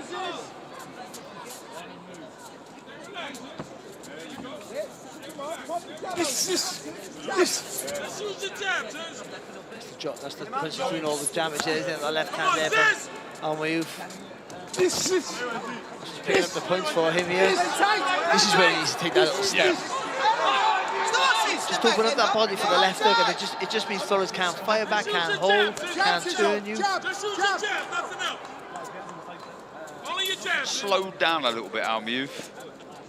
I know he's settled into the contest, obviously keen to look good, but the work rate, he's just waiting a little bit before he mounts an attack. Someone like Flores, he'll welcome that.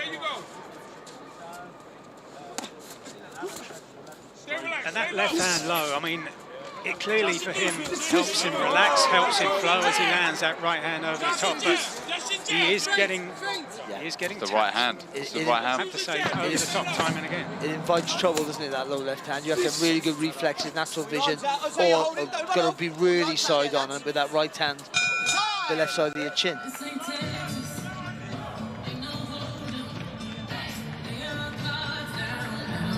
Start listening a little bit more, yeah? Just jab and move. Jab, simple enough. You've done it. Open. It's okay, it's okay. Yeah? You've done it 50 odd times before, yeah? Yeah. As soon as you just stick behind you, it's easy for you, isn't it? Well, we saw Tyson Fury making his way into the arena. Here's the reason he's getting here so early. His brother Roman in action in our next contest here.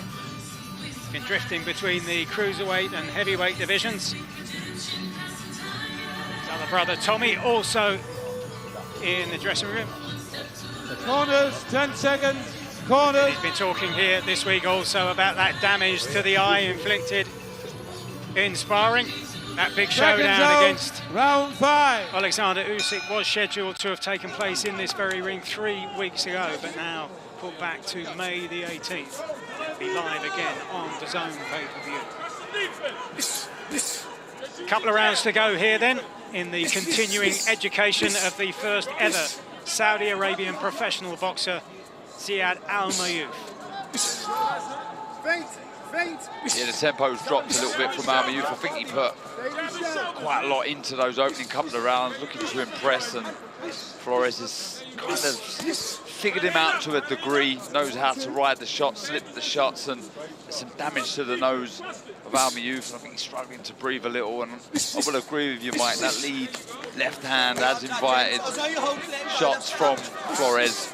I think he's a big fan of the sport. He loves some of the old school fighters that fight that way, and I think he's tried to replicate them, but it needs to be sharp, like you said, Barry. You've got to be switched on, you've got to be razor sharp. He's a little bit too squared as well, isn't it? To do that. But he's boxing fine. He's trying, to be fair, he's trying a few feints there, trying to draw Flores on. It's not working, but he's having a go. He's trying to try things out.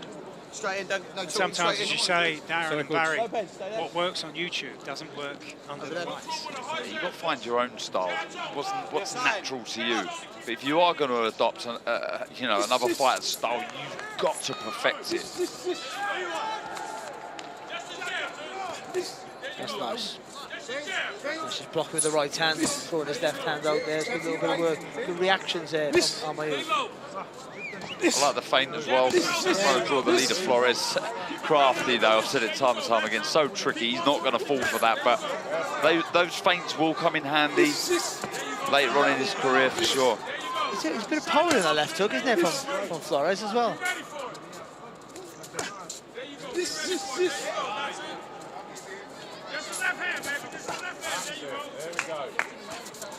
He's almost a jab short when he triples that jab up, because he gets Flores exactly where he wants him, and then Flores, he just kind of falls short and allows Flores to exit to his left. He takes one more, even half a step, then throws the right hand.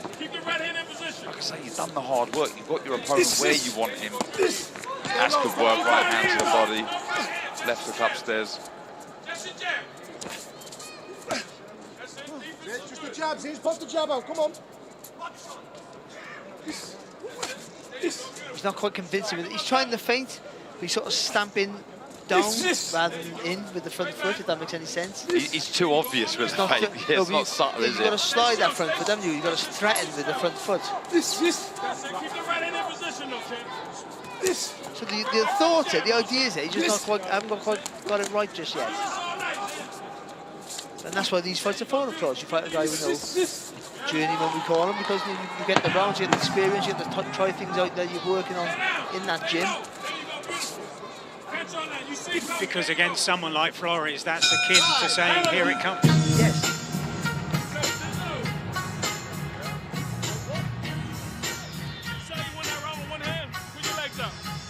Nice deep left, let out slow. Let out slow. One more time. Got it. Yeah? Last round, brother, yeah? Feeling okay? Okay, last round, touch gloves, yeah? Last round. You probably got that round there. Straight shot, yeah, straight shot, nice, and the back, odd backhand, yeah. Just boom. No problem. No problem. Yeah, just one boom. Just stay off the ropes, so when you get to the ropes, move, stay off the ropes, yeah. Good. Okay. All good. Thank you. Yeah. Keep breathing. Corners, 10 seconds. Corners.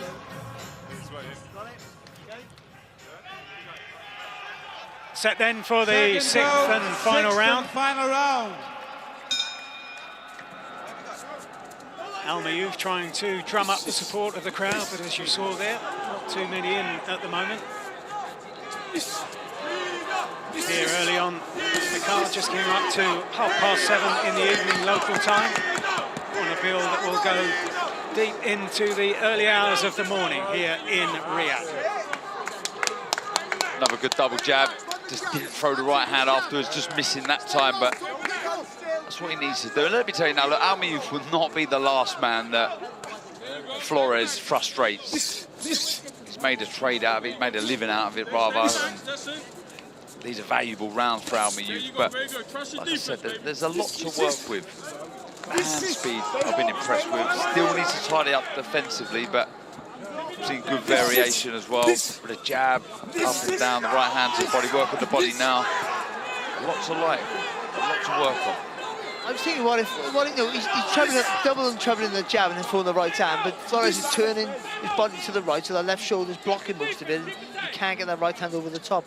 What if he double jabs, left hooks? You know, even if he doesn't land, he gets Torres to turn his body square to land with that right hand. Don't tell him that.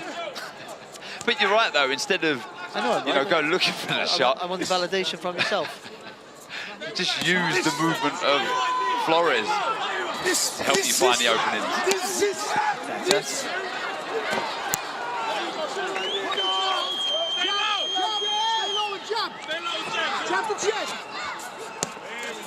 I mean, Flores has done there what I'd like to have seen Almaayouf do a bit more of, to skip round the target. Right hand up, that's it. Right hand up. Almaayouf beginning to breathe heavily as we go into this final minute of the sixth and final round. This has been a good workout for him and plenty to look back on and to learn from when they re-watch this, him and Buddy McGann. And to manage the distance of a fight. You know, he's gone out really, really quickly, and you can see him now, the pace has started to catch up with him a little bit. I know it's only a sixth round, a bit, like we said before, it is a work in progress, the career of Almaayouf, but you do need to manage the rounds, especially against fighters like this. There's positives to go from it as well. I think he has been busy. He's dictated the pace throughout. He hasn't taken too many. Maybe more than maybe he should have, but not too many. And he's continually trying to find different things out and how it works in the ring. And some things are working, and some things are not. Like decent fighters over in the UK that we've seen taken the distance by Christian Lopez Flores, Reese Mould, Royston Barney Smith and Ryan Garner, so too this man here, Ziad Almaayouf, at the age of 23, the first ever professional boxer from the kingdom here in Saudi Arabia, in his 5th professional contest, and talking excitedly during fight week about how he hopes to be remembered as the first of many from here. The kingdom getting behind the very biggest fights in a number of divisions, principally the heavyweight division right now, but he hopes to create a real surge in interest in the locals here in Saudi Arabia. Yeah, well, look, we said it at the top. It's all about moving in the right direction, improving with every fight. Certainly in those first 2 rounds, he looked very, very good. I was really impressed with the hand speed, the variation, head, body, landing some big shots. There was better defensive skills shown from Almaayouf, but a lot to work on still. You know, he didn't manage the fight as far as the rounds were so well. The defensively gaps started to appear, but again, a step in the right direction, Barry.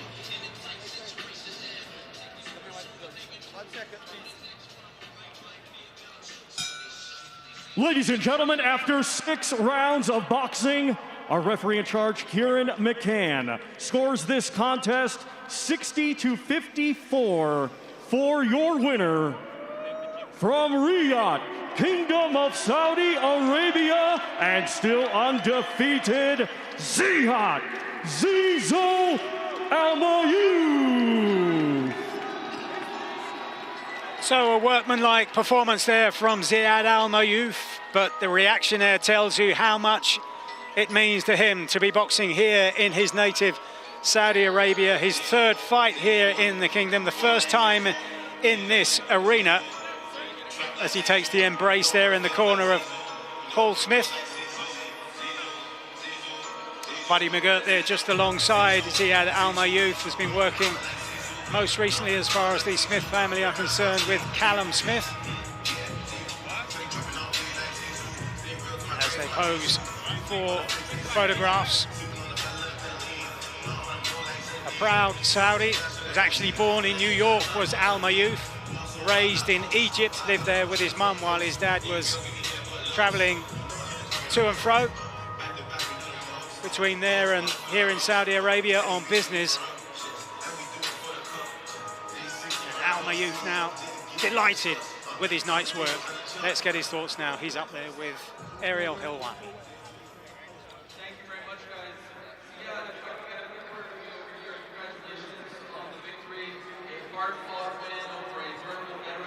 Are you happy with your performance? As long as the Kingdom of Saudi Arabia is happy, I'm happy. As long as I'm making history for the kingdom, I'm making history for me. This is what I love to do, and when you do what you love, you're always happy.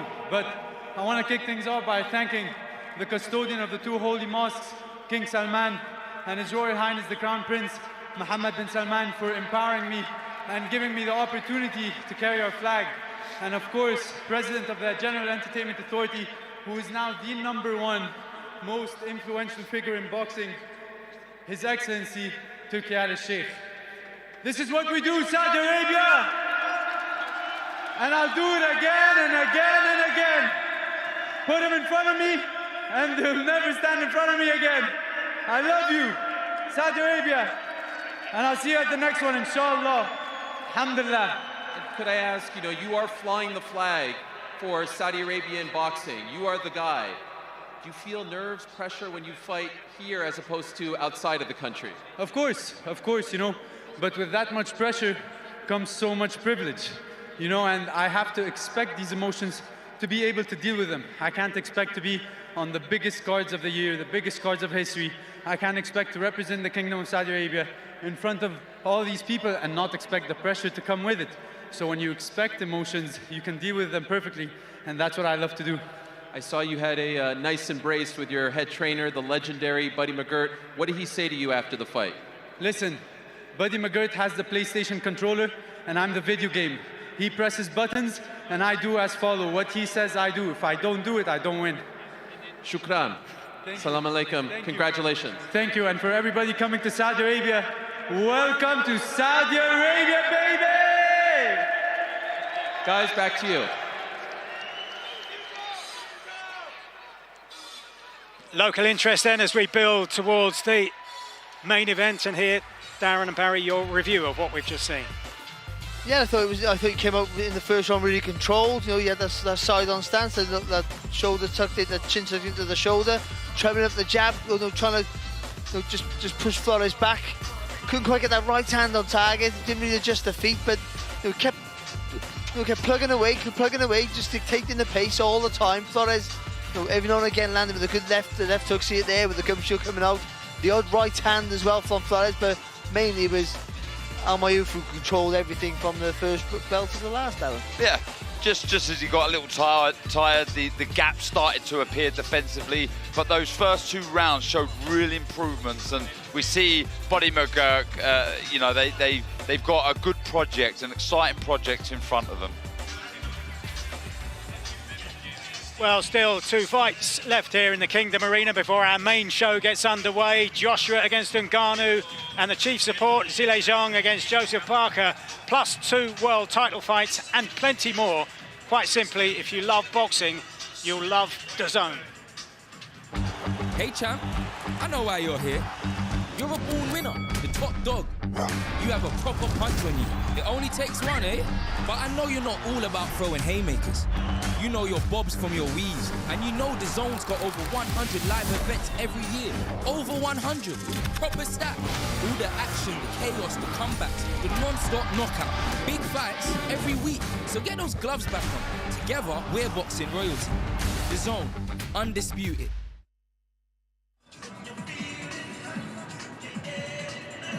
Star-studded cast we saw there, and the biggest fights coming your way every month here on DAZN. On April the 20th, we head to New York to see the unbeaten world champion Devin Haney defend his WBC super lightweight title against Ryan Garcia.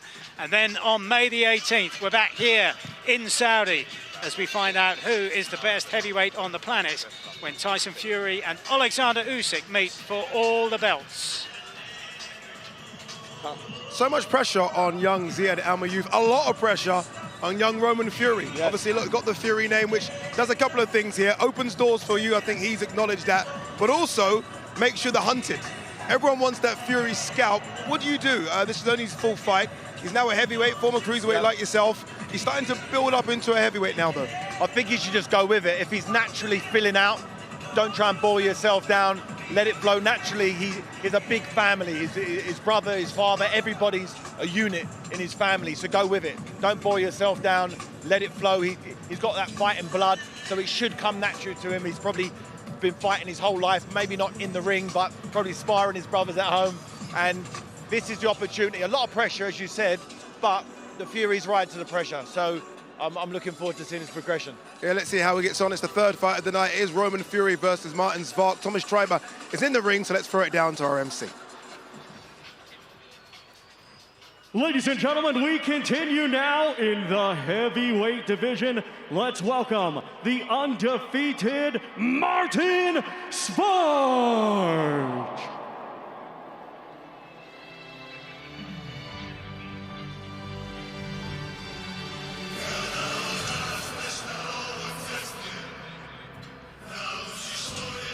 It's been the flavour of the night so far for some of the boxers here to sport their country's national colours, and likewise Martin Svarc with the red and the blue and the white of the Czech Republic. Walking to the ring with a fairly sparse professional record.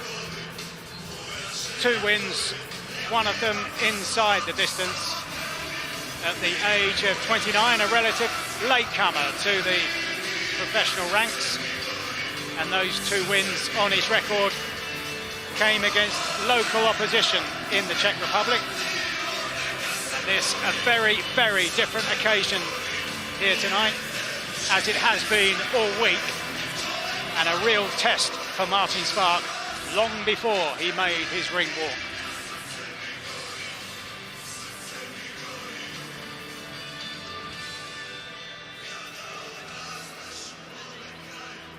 And now let's welcome the undefeated Roman Fury.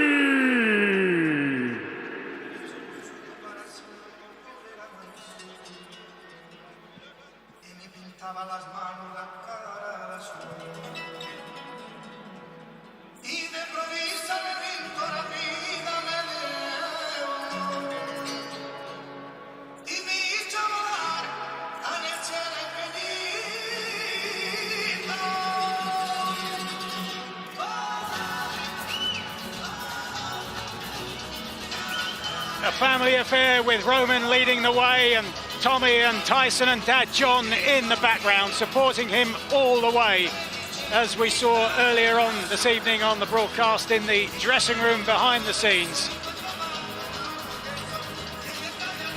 Tyson Fury and Tommy Fury both have made their mark here in Saudi Arabia.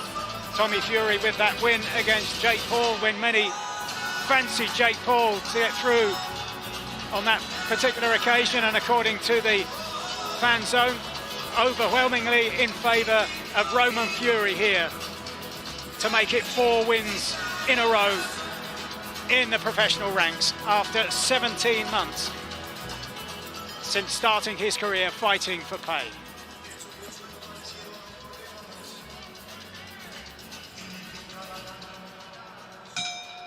Ladies and gentlemen, this bout is scheduled for 4 rounds, and it is an international heavyweight contest. Brought to you by Frank Warren on behalf of Queensberry Promotions and Eddie Hearn for Matchroom Boxing. In conjunction with Riyadh Season, National Events Center, the General Entertainment Authority, GIA, Gold Star Promotions, Gimmick, and Sella. It is sanctioned by the British Boxing Board of Control, steward in charge, Robin Smith, timekeeper, Joseph Brannon. When the bell rings, our referee in charge, and scoring this contest will be Kieran McGann. Introducing to you first, fighting tonight out of the blue corner, he comes to the ring wearing red trunks and weighed in officially at 225.6 pounds. Coming to us from Sternberg, Czech Republic, he brings an undefeated record with 2 wins. One of his 2 wins coming by way of knockout. Ladies and gentlemen, please welcome Martin Svarc. And his opponent across the ring, fighting tonight out of the red corner. He comes to the ring wearing black, trimmed with gold, and weighed in officially at 224 pounds. Hailing from Salford, Manchester, England, he brings an undefeated record with 3 wins. One of his 3 wins coming by way of knockout. Ladies and gentlemen, here is Roman Fury!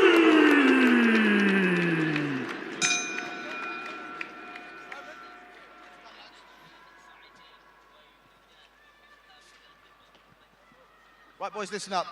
You both know the rules. You will obey my commands at all times. When I tell you to break, break cleanly. Take a step back, throw no punches. Mind your hands in close, and most importantly, lads, protect yourself at all times. Shake hands.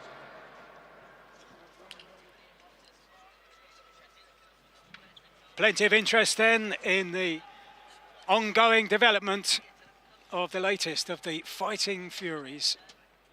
Roman of that ilk at the age of 27 and barely 17 months into his professional career. It's fight number 4. Round 1. And Roman begins from his southpaw stance, his 4th professional contest, last time out on a Harlem Eubank undercard, more famous names. He won inside the distance for the first time in his professional career. And yeah, you can see the similarities. You can see already that he's Tyson's brother. You see sort of the weight on the back foot. Starts to creep forward. He can be very nimble on his feet when he's forced back. But there are gaps defensively, I will say. Sometimes he can be guilty of lunging in. But he's a work in progress. Well, you'll get that when you are sat on that back foot. You know, when you want to react again, when you're making someone miss, when you're making them pay for that mistake, you sometimes have to reach too far yourself. But I thought his last performance was his best performance. Then he started to hold his feet a little bit more, show a bit more power, and it was a bit more of an improvement. Roman's previous 3 opponents had lost more than 60 times between them, but then if we look back at the beginning of Tyson Fury's professional career, his first 4 opponents had lost a combined total of 54 between them. I know a lot of people don't like that about professional boxing, but that is often the way that prospects are built. See the quick feet there. As soon as Svarc went to mount an attack, straight out of range was Fury. There was a little shot that he threw. It was a nice left hand. He stepped to his left, which was probably not what Svarc was expecting. You usually step to your right of your southpaw to try and get that left hand into play, but he went the other side and surprised Svarc. It was a good shot. Yeah, he's had a couple of successes with the left hand to the body in the first couple of minutes, has Roman Fury.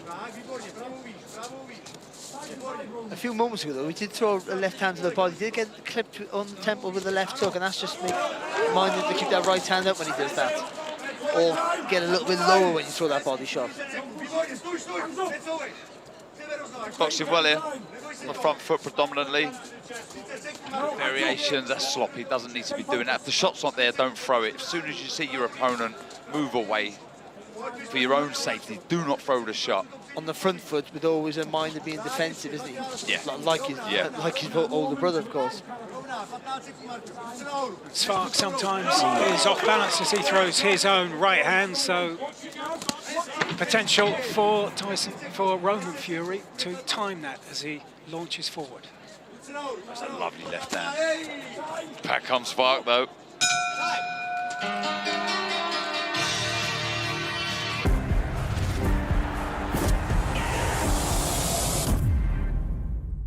It's the tea round that's bigger than you thought possible. To switching off and getting away from it all. It's a bigger space for that next step. Or just more room for a little one. It's turning your pastime into your full-time. And finding where you belong.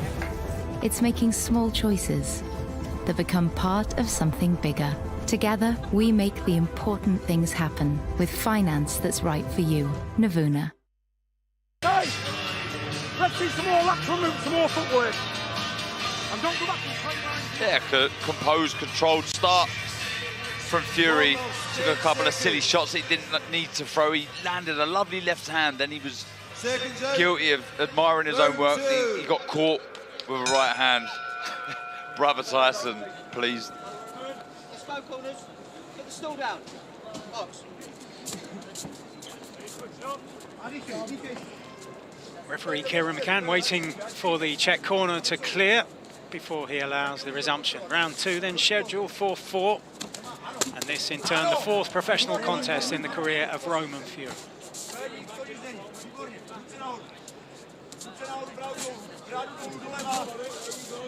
It looks Svarc got to just try and be a little bit more aggressive. And when he lets his hands go, you know, Roman takes notes, you know.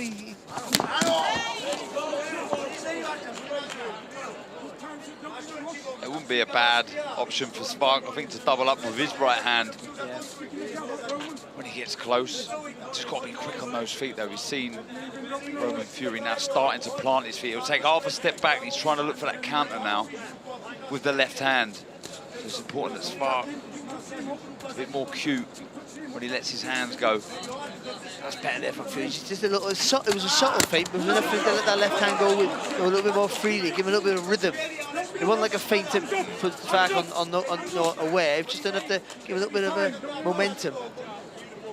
Timed a nice left hand there, did Fury, as Svarc again just launched in off balance when he throws that right hand, the Czech fighter. Svarc's he's got to engage his legs. You've got to just bend his knees a bit, get a little bit lower. And that'll make him a little bit faster because he will push off his legs, he'll go on the balls of his feet, and it'll make him a harder target to hit. That's serving well, that counter punching. You can see he's far more effective when he's coming back with a counter of Fury. He can be a little clumsy when he's leading, but when he's avoiding the shot, firing back with a counter, that's his natural way of fighting. So it's then down to you to draw out the lead. Make your opponent throw so you can look for that counter. Is now starting to have repeated success with that left hand, is Fury, as we head into the final 50 seconds of the second round. And he fights at a decent tempo as well. When he's not throwing, he's feinting, he's making you think all the time. That's draining mentally and physically for your opponent. He's just a little bit more accurate here, isn't he? The last sort of 30 seconds here, Fury. A little bit more intensity into it. It's not loads, but a little bit more. I think Svarc's just starting to struggle for pace a bit here. He's not blowing exactly, but he's a bit of a lost figure in there, I think. And you were touching on the Fury traits. They're clearly evident here, and not just Tyson, but almost like a southpaw Huey Fury as well. Yeah, definitely. Spent a lot of time with each other. You can see that rubbing off on each other, and that's not a bad thing at all.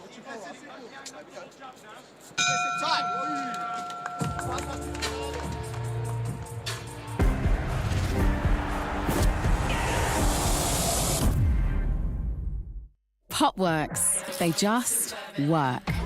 Crunchy. That works. Puffy. That works too. Ooh, and tasty. Now that really works. And never fried. Pop works. They just work. Step back, bang, and bring the right hook in. Yeah? Just keep, don't get excited. Move it now.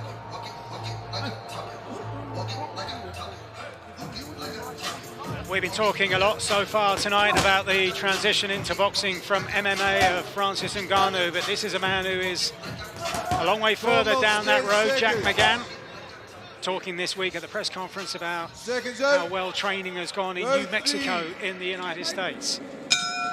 As he looks to appear on the biggest stage of his career so far. Into the second half of this contest then, round 3 scheduled for 4.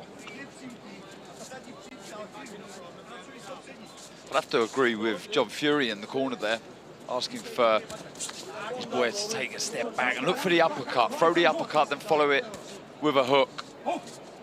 He's missed a couple of times. He has landed a few of the straight left hands, but he has missed with a couple. And when Svarc comes forward, you can see there he does come over that front foot a little bit, and that does make you wide open to an uppercut. Let's see if he listened to his dad. Got faster hands than Svarc, better timing, better placement in his feet. Now's the time for him to let his punches go, I feel.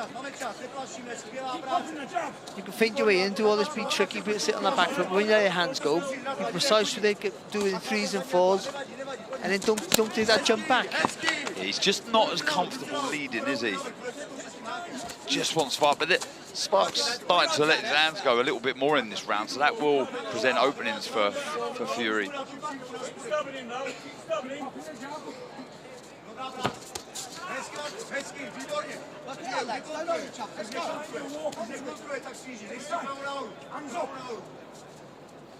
Just neglecting the jab as well. Yeah. More jabs, head, body. Vary that shot. You know, can even pour it out at times to use it as a feint to draw the opponent to throw shots. Use the feint to be... That was a good shot. And follows up impressively as well. A good right hook to the temple there, wasn't it, on that follow attack? See now, he should be coming forward, letting his hands go. Still not 100% recovered, Svarc. Reinforcing that superiority. That's the test now for Fury. But if you like to be a reactive fighter, rather than wait for the guy to throw, if you feint, use the feint as that instead of that. Substitute it with a feint and then throw.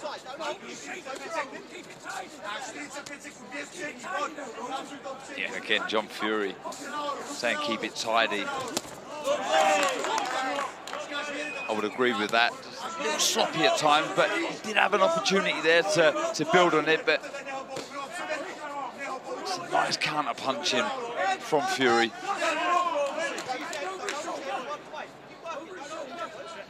Svarc, though, every time he attacks, he brings that back foot forward, squares himself up.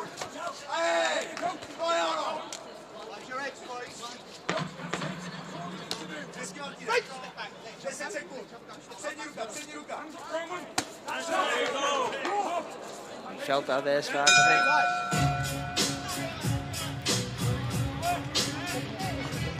Here's where we are. He's going to come at you now like a mad bull, but I want to see it tidy. Keep your shape. Keep the punches shorter. When you walk him on, shorter punches, because you catch him at the end of the shot, at the end, their arm punches. Set him up properly, nice shape. Here, look, touch, bang, right down the middle. All his touch, nice bang, right down the middle. Looping left hook there from Fury. Again, just getting the faster hands. Let's show some nice boxing now.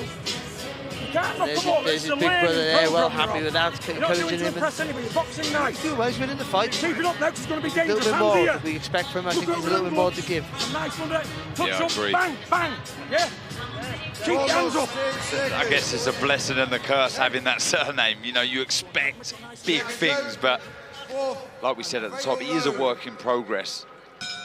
A real novice of the sport. So we do have to be patient. We've seen the likes of Conor Benn carrying on the family name, Chris Eubank Jr. But those two in particular, generations apart. This man, Roman Fury,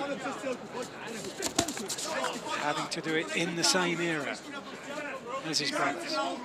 Svarc landed with a little right hand there. He's got to shorten the shots up as well, Fury. Too wide with the shots. By the time Svarc gets to him, the shots are almost round the side of the head.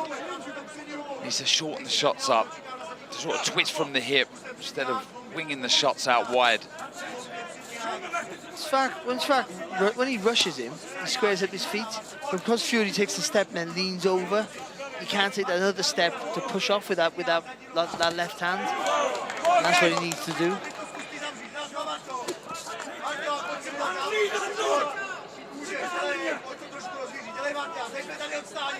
Again here now, he could be feinting and rattling off a nice fast 3-punch combination here. Keep it nice and long.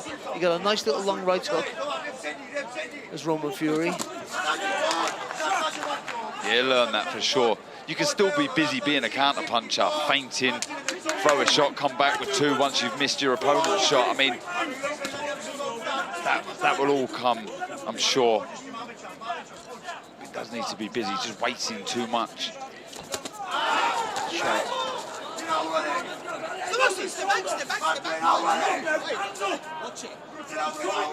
Looking for that bingo shot, trying to time that left hand as Svarc makes his way in. They're going crazy in the Czech corner. They really are, really trying to rally on Svarc. Good shot there from Fury. When he's on the ropes here, the way he leans over, he looks away from the target, and he got himself a little bit of trouble just a few seconds ago. Wasn't hurt, but had to take a couple of shots. Blood now spreading beneath the nose of Svarc, but the corner still urging him to press forward in this last half a minute or so.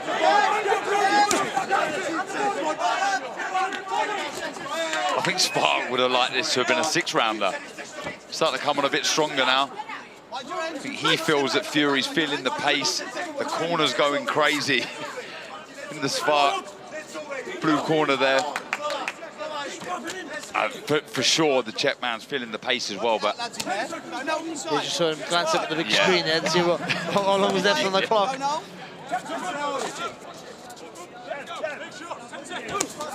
Nice shot there from Roman Fury.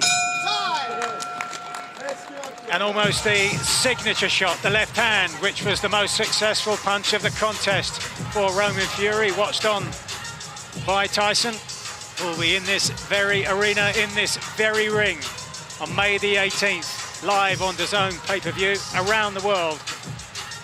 The undisputed heavyweight championship against Alexander Usyk. Yeah, I mean, look, there was a lot to like there, and there was a lot that he needs to work on, I feel, Fury. That you can't always wait for the shot to come out. I think sometimes you've got to grab the fight by the scruff of the neck and look to lead on occasions, or if you're not comfortable doing that, at least you've got to do something to try and draw out the lead of your opponent so you can look for the shot. But he showed good footwork, some good variation there. And for sure got another win.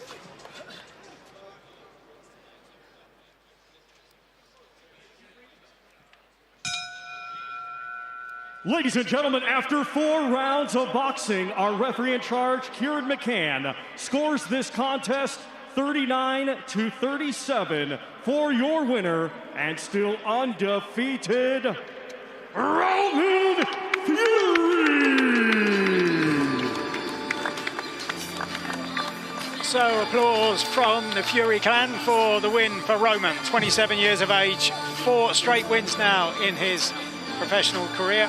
Referee McGann deeming it worthy of the performance of Svarc, but the Czech fighter won 1 of those 4 rounds. And very shortly we'll be getting the views of Roman, talking to Ariel about that performance.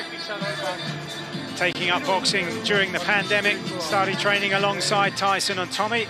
Described himself back then as a 20-stone mess who's changed his life. Let's hear his thoughts on his latest performance with Ariel. Thank you very much, guys. Here with the victorious Roman Fury, a very proud John Fury by his side as well. Roman, congratulations on another win for you. Tough vet out there, gave you a good battle. How would you assess your performance tonight? Listen, I did very well. You know, every fight's a learning fight. This kid come to win. He's a big, strong lad, undefeated himself, young, so he's not like you. The rest of these up-and-comers are facing. I'm getting hard learning fights, so I'm happy with it. John, how would you assess your son's performance? The first 2 rounds was lovely, but the learners, they're both kids, aren't they? You know, but what a strong kid. He come to win. He brought pride for his country. And they've landed some heavy artillery out there, you know, but for 2 novices on where he's at on his programme, he's never boxed amateur. He's on a massive show. He's got the big GK there. You know, the pressure's on this kid. Nobody knows how much pressure's on these boys when these enter the ring because they want to impress him there, look. And I tell you what, Tyson, you can only be proud, can't you? 3-fight novice, never only been boxing a short time. But listen, I can only congratulate this young man as well. You've done your country proud. Well done there, great scenes. I see your brother is very proud of you as well, Roman. You know, there's a lot that comes with the Fury name, right? And you have, you know, a lineage to follow. Do you feel that pressure at such a young age? Of course there's pressure with the name, but listen, I'm enjoying life. From where I come from 2 years ago to where I'm at now, nobody in this world could have imagined it. I'm riding the wave. Thanks to His Excellency Turki El Sheikh for having me on. Thank you for my father for training me. And we roll on, I got the win, so I'm buzzing. Does this all feel very surreal for you to be on a stage like this? And I know you want to give props to your team. Yes, thanks to Rob and Brian, been there all this time by me. These ones I'm going to keep with, so big up. And thank you, Tyson, for coming and supporting me. Without him, none of this is possible to me, so big thanks to Tyson. Yeah, just in conclusion, how surreal is all of this for you? You're fighting on this massive stage, on a massive card, with just 4 pro fights under your belt now. I'm still waiting to wake up. I feel like I'm in a dream, so I'm going to keep dreaming until it goes. But on to the next one. Well done. Congratulations. Up the Furies, right? Guys, back to you.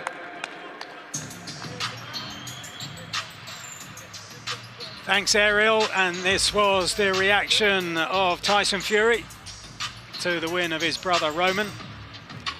Applauding, I'm sure, not just the performance tonight, but what he's done with his life in the last couple of years in particular. Roman Fury winning for the 4th time in his professional career on this, a massive night described by John Fury, and for sure a massive learning curve for Roman Fury. And remember, on this massive night, the main show kicks off at 9 p.m. here on DAZN when the big men come out to play. Live on DAZN worldwide, Friday, March 8th. Joshua versus Ngannou. His earthquaking power shocked the world. The left Fury floored. Big shot from Ngannou. Now back into the ring. He seeks to knock down and knock out. But AJ is back. The pursuit of 3 times world champ is on. It's all to fight for in knockout chaos. Live on DAZN worldwide, Friday, March 8th. Buy now at DAZN.com. I know you very quickly want to say something about Roman Fury. Go on, floor's yours. Yeah, I thought he boxed great. I thought he picked his shots. It was a perfect match for him at this stage in his career, where he had an opponent really coming to win, throwing big dangerous shots. He copped a couple, but it's a learning experience. He's only going to get better from those types of fights, so I'm looking forward to seeing the future. Yeah, well done to him as well. A lot of pressure with that Fury name, but I thought very, very well in his 2nd heavyweight contest. Jack McGann versus Louis Greene is up next. Jack McGann, very interesting story. Was a former MMA guy, right? Fought MMA, then moved on to boxing in 2018. What do you make of that transition? How difficult is that? It's not that difficult for a well-rounded combat fighter. You know, there's a lot of punching in MMA. You know, I've seen fighters come from kickboxing, come from Muay Thai, and make the transition. Look at Ngannou, perfect example, having 1 fight against the very best. You know, Michael Venom Page, who fights in the UFC tomorrow. There's lots of fighters can do it. Some fighters start off in MMA and actually better at boxing. So it's interesting to see his progression as a boxer, but this should tell us a lot tonight. Yeah, certainly will. Jack McGann as well, by the way, last time out on the undercard of Tyson Fury versus Francis Ngannou, fought Roberto Duran Jr. And knocked him out. Yeah. So he can punch, he can crack a bit as well. The son of a literal legend in the game, and that shows you the trajectory he's on. Yeah. What about the pressure, though, for fighters like this that are coming out, that have only had a few fights, and they're coming out to this kind of pressure, obviously a massive card. Do you thrive under that? It makes you up a little bit? Makes you or breaks you. If you're the type of fighter who is going to make it in the big time, you're going to have to deal with the pressure at some stage. So better off to getting out of the way nice and early. For me, having an opportunity like this to come to Saudi Arabia on such a big card with the world watching you, this is your opportunity to shine. Some people, it's not for them. They like the small hall shows and they perform well there.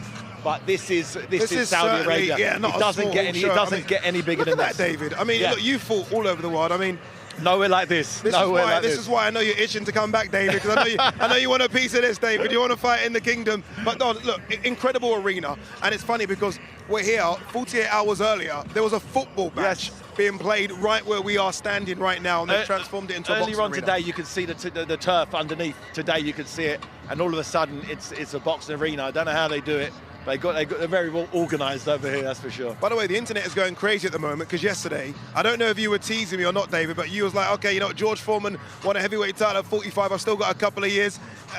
Are you wanting to do that very quickly? I don't know. I'm feeling pretty good. The abs are popping back. I'm feeling fresh. I'm calling it now. My Achilles is nice and healed, so we'll see. Tony Bellew hint there as well. Jack McGann versus Louis Greene is our next fight. Thomas Schreiber is in the ring. I can see him, so let's throw to your MC. Ladies and gentlemen, knockout chaos continues with a super welterweight contest. Let's first welcome to the ring, Louis the Medway Mauler Greene.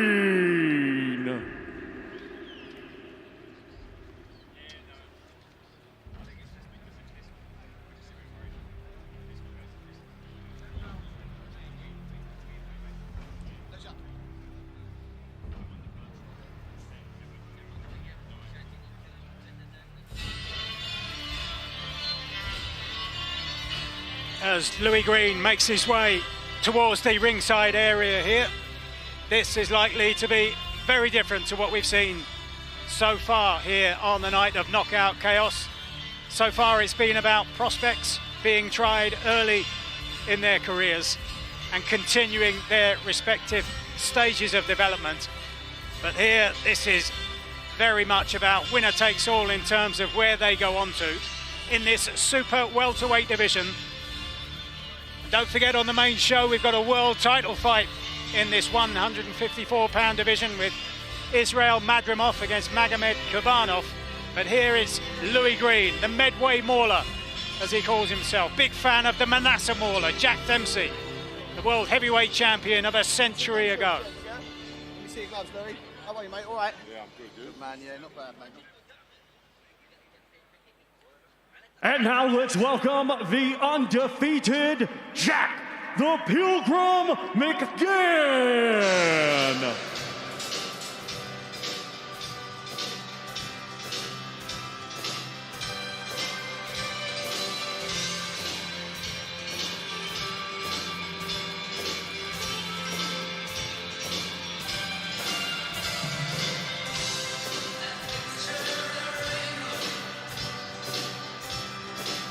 Jack McGann making his way to the ringside area to the accompaniment of the Water Boys, and a song with the lyrics about some seeing only the crescent, others seeing the whole of the moon, and this man looking at the bigger picture, still making that transition from MMA, where he won 11 of his 16 contests, into the professional ranks. Been a pro now for around 6 years. But a big chunk of that was spent on the sidelines during the pandemic stages. And when the question was posed on the fan zone, the answer was fairly clear-cut. Pretty much 3-1 that McGann will win here tonight against Louis Greene.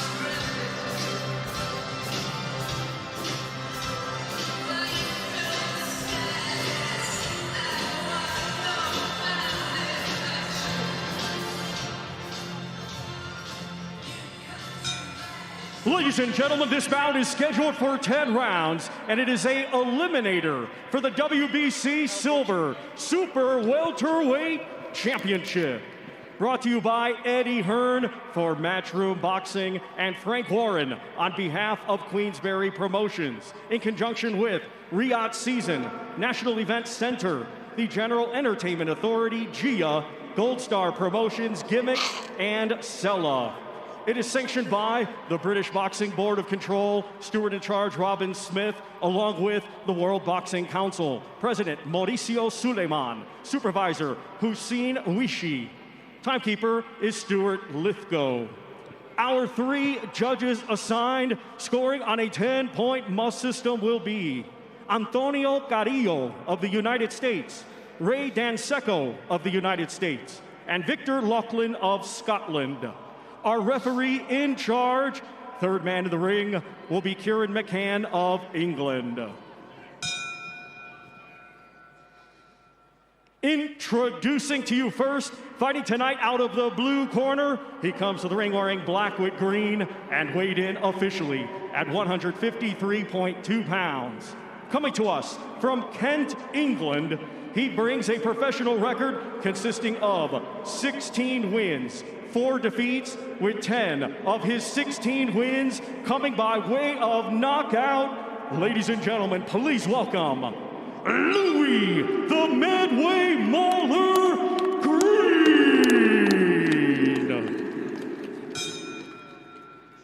And his opponent across the ring, fighting tonight out of the red corner.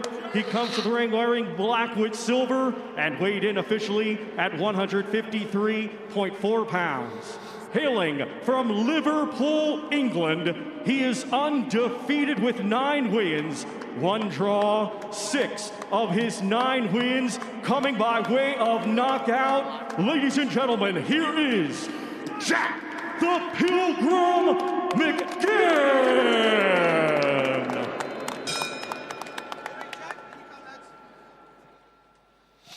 Right, boys, you both had your instructions in the dressing room. You know what I expect.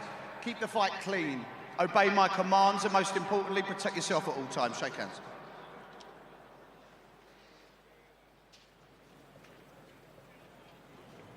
Well, in that far corner, just leaving the ring, Martin Murray, former world title challenger. And to qualify for his boxing license, Jack McGann had to spar 4 rounds with Martin Murray in front of British Boxing Board of Control officials to convince them he was worthy of a professional license. And now he's 10 fights into his professional career and looking to push on against the man who last time out was outpointed over 12 rounds by Sam Gilley for the Commonwealth Super Welterweight title. Right, I don't want to jinx it, but I just can't see how this fight won't deliver. When I look at it stylistically, you know, I'm sure the styles would gel. With Greene, you know what you're going to get. He is a handful. He really is. He's just relentless. We see that in the Gilley fight, though. We come off second best. And McGann, he's not afraid of planting his feet and letting big shots go. Oh, good shot there by Greene. Just a little lazy left hand there from McGann. And barely a minute in, and there's already a reddening of the face of McGann. It's important for McGann not to panic under the pressure. You've got to try and stay calm, because this is going to be all night for you, as long as the fight lasts. And also, the management with the output, you've got to try and keep... Oh! Tremendous right hand. A minute and 20 seconds gone in the opening round, and McGann is going to struggle to get to his feet here. And the referee will take some convincing. Wow. And he looks into the eyes of McGann, and whatever was predicted, nobody foresaw a first-round knockout finish in favour of Louis Greene at the age of 31, on the back of a defeat, on the back of losing his Commonwealth title, and he has revived his career in quite stunning style. Incredible. What a shot. I mean, I did think the fight was going to be unbelievable, but that right hand, something else. Well, we thought we knew it was a massive step up for McGann. We were saying that all weekend. This is a real leap of faith here for him, because Greene is tough. But if Greene was going to win this fight, it was going to be wearing McGann down, and if anything, wearing him, starting him late or getting on points with a dominant display of strength. Not the one punch like that punch power that he showed there. That was absolutely fantastic. I mean, it was an incredible shot, it really is. You see now, look, there's a lazy jab from McGann. You can't be throwing shots like that and not expect to be counted against somebody with the experience of Greene. It was a lovely, well delivered. Look where the head position is as well. He's just slipped inside the stance of McGann, and he's just thrown an absolutely 10 out of 10 right hand there. He slipped inside the jab, the lazy jab again. He's already landed with the right hand earlier with the same sort of shot that McGann threw. But in this time, he slid that front foot forward, took his head over to the left. That transfers all your weight over to the left-hand side. So when you throw that right hand, it gives so much torque, so much extra torque and power into that shot. And he was out for it. He was done. He bravely tried to get up, but he's unsteady on his legs, and the referee making the right choice there for McGann. But what a... Listen, we always say about these shows, these are the shows that you want to step up, make people remember you remember things about you to get back on the next show. And Louis Greene just did that there tonight. And curiously, it's how McGann made his mark last time he was here with that stunning knockout win. The irony. Now he's on the wrong end of it. Yes, honestly, remarkable scenes. I mean, if you're Sam Gilly at home, you must be thinking, wow, you know, I've just beaten this guy. This guy comes over here now, and he's just created a real name for himself. What a shot that was. And just before that, Mike, I was going to mention the graphic that they showed just before the ring, the percentage that they fancied McGann for, and I thought, was it 74%? And with the experience, the know-how that Greene was bringing into this contest, that surprised me, and Greene completely ripped that up. And what next for that man? And is this an instance in which we have seen how difficult it can be to make the transition? How difficult Jack McGann has found it, moving up to take on this seasoned campaigner in Louis Greene, who himself was coming off the back of a defeat. Lost his Commonwealth title at York Hall last October against Sam Gilly, who's now been nominated to fight for the British title. Plenty to come in the super welterweight division in Britain and beyond. Let's get the official time now from Thomas. Ladies and gentlemen, here is the official time. 1 minute 29 seconds of round number 1. Our referee in charge, Kieran McCann, waves off the contest. Therefore, your winner by way of technical knockout and winner of the Eliminator for the WBC Silver Super Welterweight Championship, Louis the Midway Mauler Greene.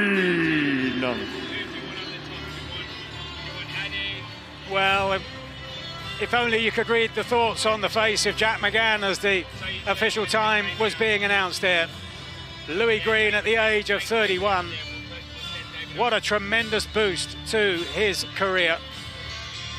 And it's easy to say now after the event, Darren, but actually Jack McGann from the start was looking under pressure. And I mentioned in commentary he already had a reddened face after a minute or so. We'll pick up on that in a moment. Darren, but let's get the thoughts of the winner, Louis Greene, with Ariel. Mike, thank you very much, Louis. Wow, unbelievable knockout, scintillating stuff. Did you expect that? Did you expect the fight to end so soon? No, I thought it was going to go 10 hard rounds. That's what I said beforehand. I'm expecting a real banger. It's normally what I'm in from the get-go, so that's all I was expecting. Obviously, last time out, tough night at the office for you. How was your confidence going into this fight, considering what happened in October? Sky high, nothing happened to me in October. I'm up for nominee, me and Sam Gilly going to get fighted in one of the fights of the year. Nothing happened to me, it was a close fight. And now I believe that man was mandatory for the British to fight Sam. So it looks like me and Sam are getting it on again. When I get back, I have to wait and see what gets signed up now. People want to see it. Yeah, that should be a banger. You know, there was a lot of buzz, a lot of hype surrounding Jack, considering his story, considering how well he has done as a pro. Did you feel like you were being overlooked going into this fight? Yeah, because every single person who mentioned me mentioned my 4 losses. But they don't mention the 16 wins before the 4 losses. With the 10 men I've knocked out some of the best men around, and in their back garden. I've won every title away from home. I beat Freddie Hewitt away from home, the Commonwealth, and defending it. Everything I've done has been away. So it was very it gets frustrating when you mention 4 people I've lost to. They're 4 really good boys, but I've beaten 16 really good boys as well also. So would you say you entered the ring tonight maybe with a bit of a chip on your shoulder? No, not a chip on my shoulder, but I'm just confident in I train hard. I give up work for this. I jump from job to job that fit around providing for my kids and being able to fight for a living. And for this one, I give up work completely to come here and put on a show, and I knew I was going to do it. I was confident all week. My brother, I'm not a betting man, my brother just won a couple of grand on me because he bet this round. Well done to your brother. By the way, what is your day job right now?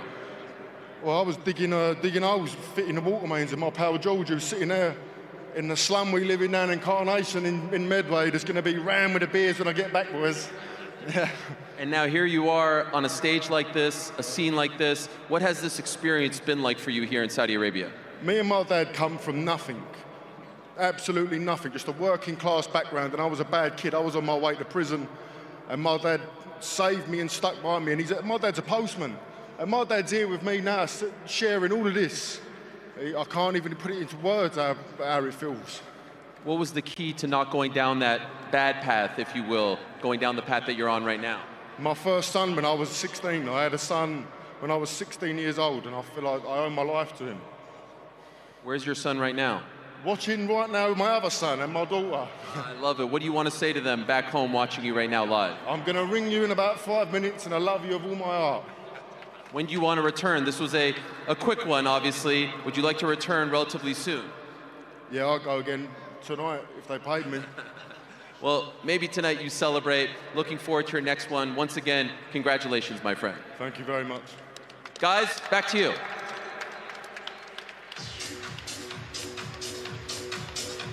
Tremendous performance then from Louis Greene. This then, the build-up to that dramatic finish. Oh, I mean, it was incredible, Mike. It really was. He threatened it from the off. Like Barry said, he had landed a similar right hand, but he got away with it, McGann, but he didn't that time. Look at the head position. Look where he's generated all that power from. He's just fully rotated through that right hand. That's experience there. That's the 16 wins that he was talking about, Mike, all in that one shot. I think he may have just become my favourite boxer with that story about the kids and giving up work. And I mean, this is what boxing is all about, the narratives, you know, coming off a defeat there. But when you leave it all in the ring, when you've got that kind of heart, that desire, that will to win, opportunities can come your way, and then it's down to you to go and take them. And that's exactly what Greene has done this evening. And you can see what it means to him. The rage and the fury of being overlooked, all delivered in that one single right hand, which has turned around the career of Louis Greene. He said himself, everybody talks about the defeats, but now, with McGann having been nominated to face Sam Gilly for the vacant British title, surely now Louis Greene takes that place and we can get set for the rematch between him and Gilly. The rematch of that cracking contest at York Hall last October, which Gilly won over 12 rounds. Huge fight potentially to come, and here, a big night still to come, and in May, it gets even bigger. Live on DAZN worldwide May 18th. The fight of the century. Tyson Fury versus Alexander Usyk for the undisputed heavyweight championship of the world. Tyson Fury looks to reign as king of the division. But Alexander Usyk is undefeated and coming for the crown. For the first time in over 20 years, all the belts are on the line. Ring of Fire, live on DAZN worldwide, May 18th.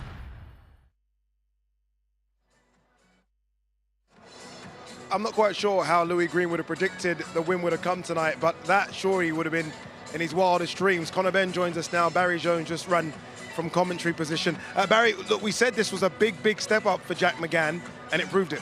Yeah, it really did. You know, we knew Greene was going to put lots of pressure on McGann. It was how he coped with that. And even I thought Greene, I fancied Greene to win, but I thought it would be a wearing down process, not that shot. McGann threw a lazy jab early in the round and got caught with the right hand, not much on it. He threw it again, and this time Greene slid his front foot forward, put his head over to the left, and then threw that right hand over the top. All that weight went right into that shot. It was a beautiful punch, probably the best punch he's thrown in his career, and he got the just rewards for it. Conor, has Louis Greene was doing the interview with Ari Helwani, you said a couple of things. You said tough man, working class man. I've sparred with him before. So those spars will be good. You know what he brings to the table. He's a strong guy. He's hungry, you know, and he comes from a humble background. But, you know, he threw that right hand, dipped, he knew exactly what he was doing. He put pressure on him straight away from the get-go and done what he needed to do. That right hand was perfectly timed and perfectly positioned. Yeah, we're seeing it now, pictures of it. I mean, it's just perfect, isn't it? I mean, you put every bit of force into that as well, don't you, Barry? Yeah, you do, because you've seen it, because you're all about, you've got to shoot the jab from the shoulder. The jab's got to be fast. If it's a little bit slow, it'll come back low quite often, because you don't have the speed to bring it back. And he did it once, McGann, and he caught him Greene the first time, touched him. But the second time, he just knew it. He slid that front foot in, and over he went. Everything went into that shot. He knew he was going to land. As soon as he came out, he didn't wait for the punch to come back. As it was coming out, he knew it was too slow, and he committed to it. Yeah, that was the last fight, by the way, on the prelims. Main event will kick off in about half an hour, so make sure you scan the QR code. Make sure you don't miss what's coming up in about 30 minutes' time. I have to ask you, Conor, a lot of people have been messaging me. They saw your little face-off there with Manny Pacquiao. Rivals, so idols become rivals. I love that title as well, by the way. Any announcements coming up potentially in the next couple of days? Listen, we're out here in Riyadh here to enjoy the boxing tonight. You know, it happened to be me and Manny Pacquiao was there. You know, he's a legend, he's an icon. You know, there's levels to this game, and he's achieved everything any young fighter could want to achieve in the game. If the fight happens, I'm sure it'd be here in Saudi. Yeah, I think it will be as well. Conor, look, you're going to be with us at 9 o'clock. Thank you very, very much. We're going to do a bit of musical chairs now, because I'm hearing that Mike Costello is going to join us, Barry, and talk about the AJ story. And it is an incredible story, isn't it? It really is. He doesn't get enough credit for it, actually. You know, he started boxing late, and just took to it like a duck to water. A world silver medalist, an Olympic gold medalist, still relative in amateur terms, a novice, let's be honest. And when he turned professional, he had the weight of the country on his shoulders, and he brought stadium boxing to the UK. You know, I've been around boxing a long time, and stadium fights were few and far between, and he made it a regular occurrence, and people forget that. You know, your generation of boxing fans have been spoiled by all the big fights in the UK, and it's really been on the back of him. Very ageist there, our generation. Incredible story is Anthony Joshua. It doesn't just start from the 2012 Olympics, it's before that. Here is the story of Mr. Anthony Joshua.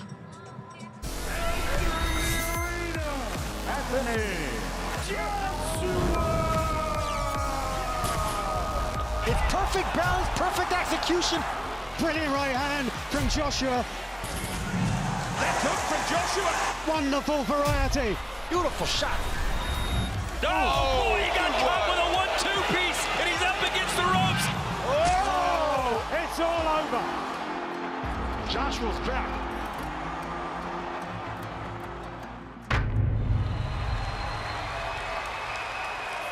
And Victor Feschenko scores it 116 to 112 for the winner by split decision.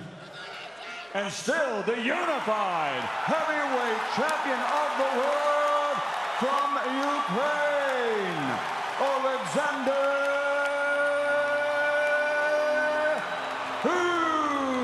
Usyk. Even talking about it now, it just makes me feel like chokes up a bit.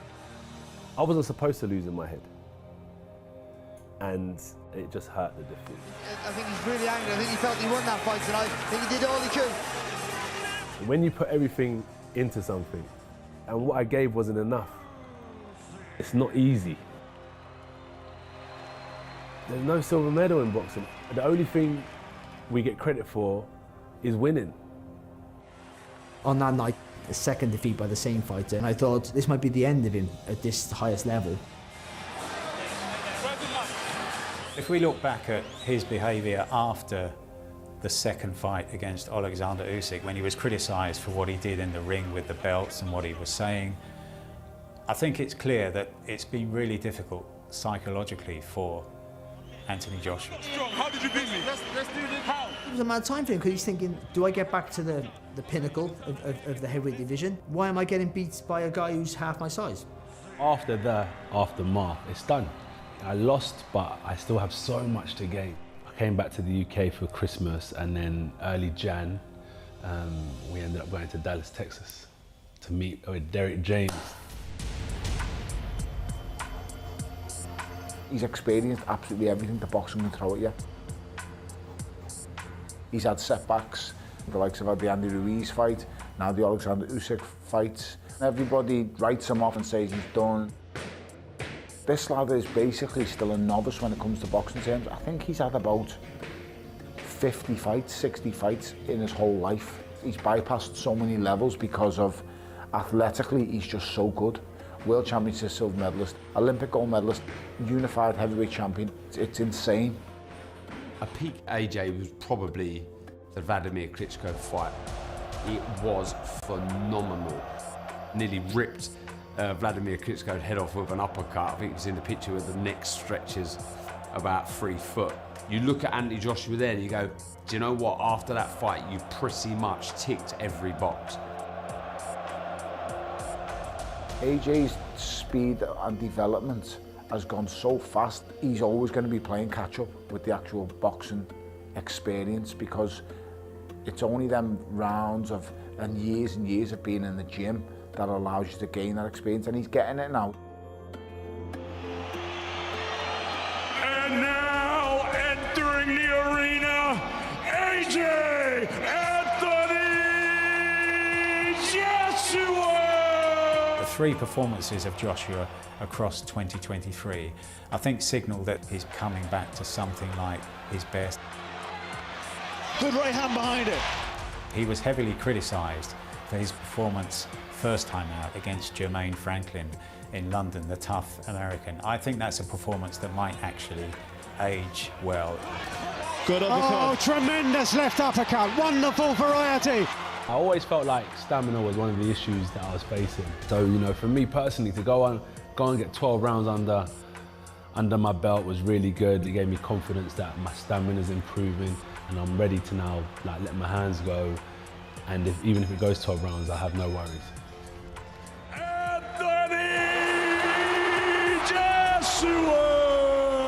He boxed really well, I thought, but he didn't show any improvement on his mindset, and that was to step in with the jab. And I've seen this to Joshua all the time. The jab wins him the fight.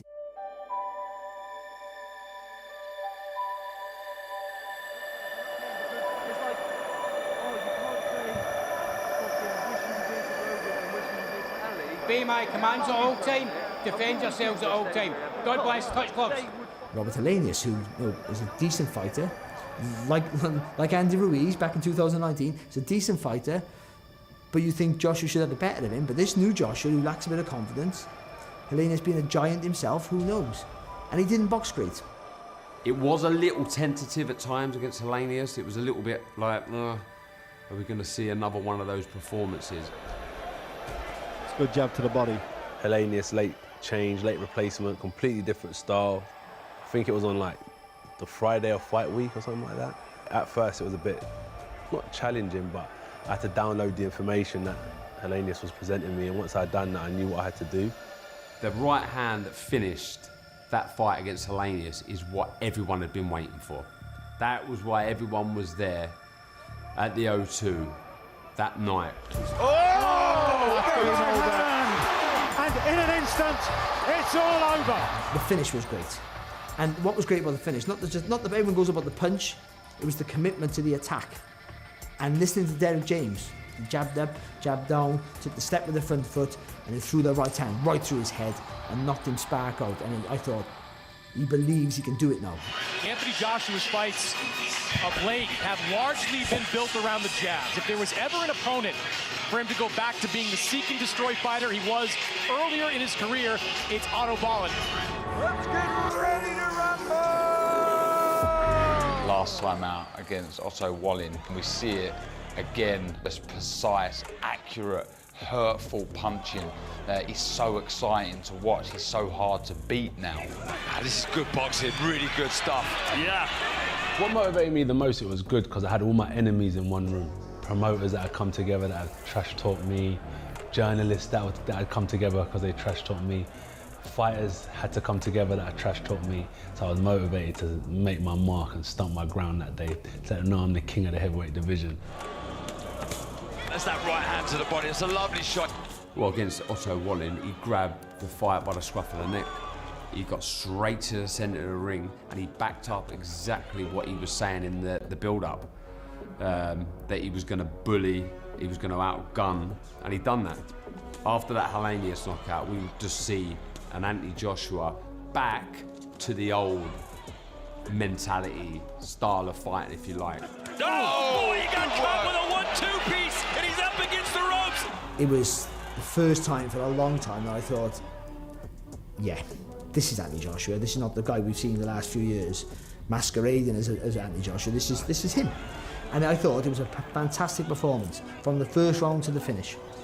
He was just on that seek and destroy. I'm going to knock you out. I'm back. Confidence is there. Nobody's stopping me now. I'm levels above you. And it really, really turned some heads. Oh, it's over. They've stopped the fight. Confident, powerful, sharp, everything was firing on all cylinders. Joshua's back. I think what happened to him in 2023 has been a massive boost for his career. As far as rebuilding is concerned and finding that old, to use that word again, AJ, with the seek and destroy mentality, I think it was a box ticked. It was a successful 2023, but he wasn't the only one.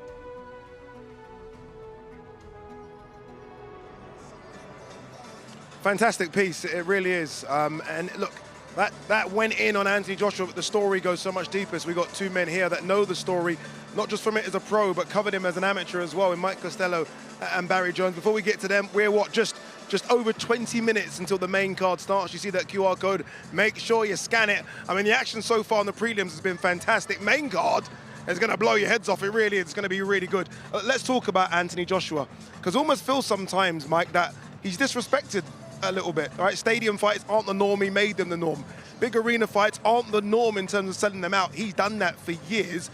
Where do you think that disrespect comes from? I think in the end, because he has been so successful, there will always be those who want to look for the defects. That's just part of human nature.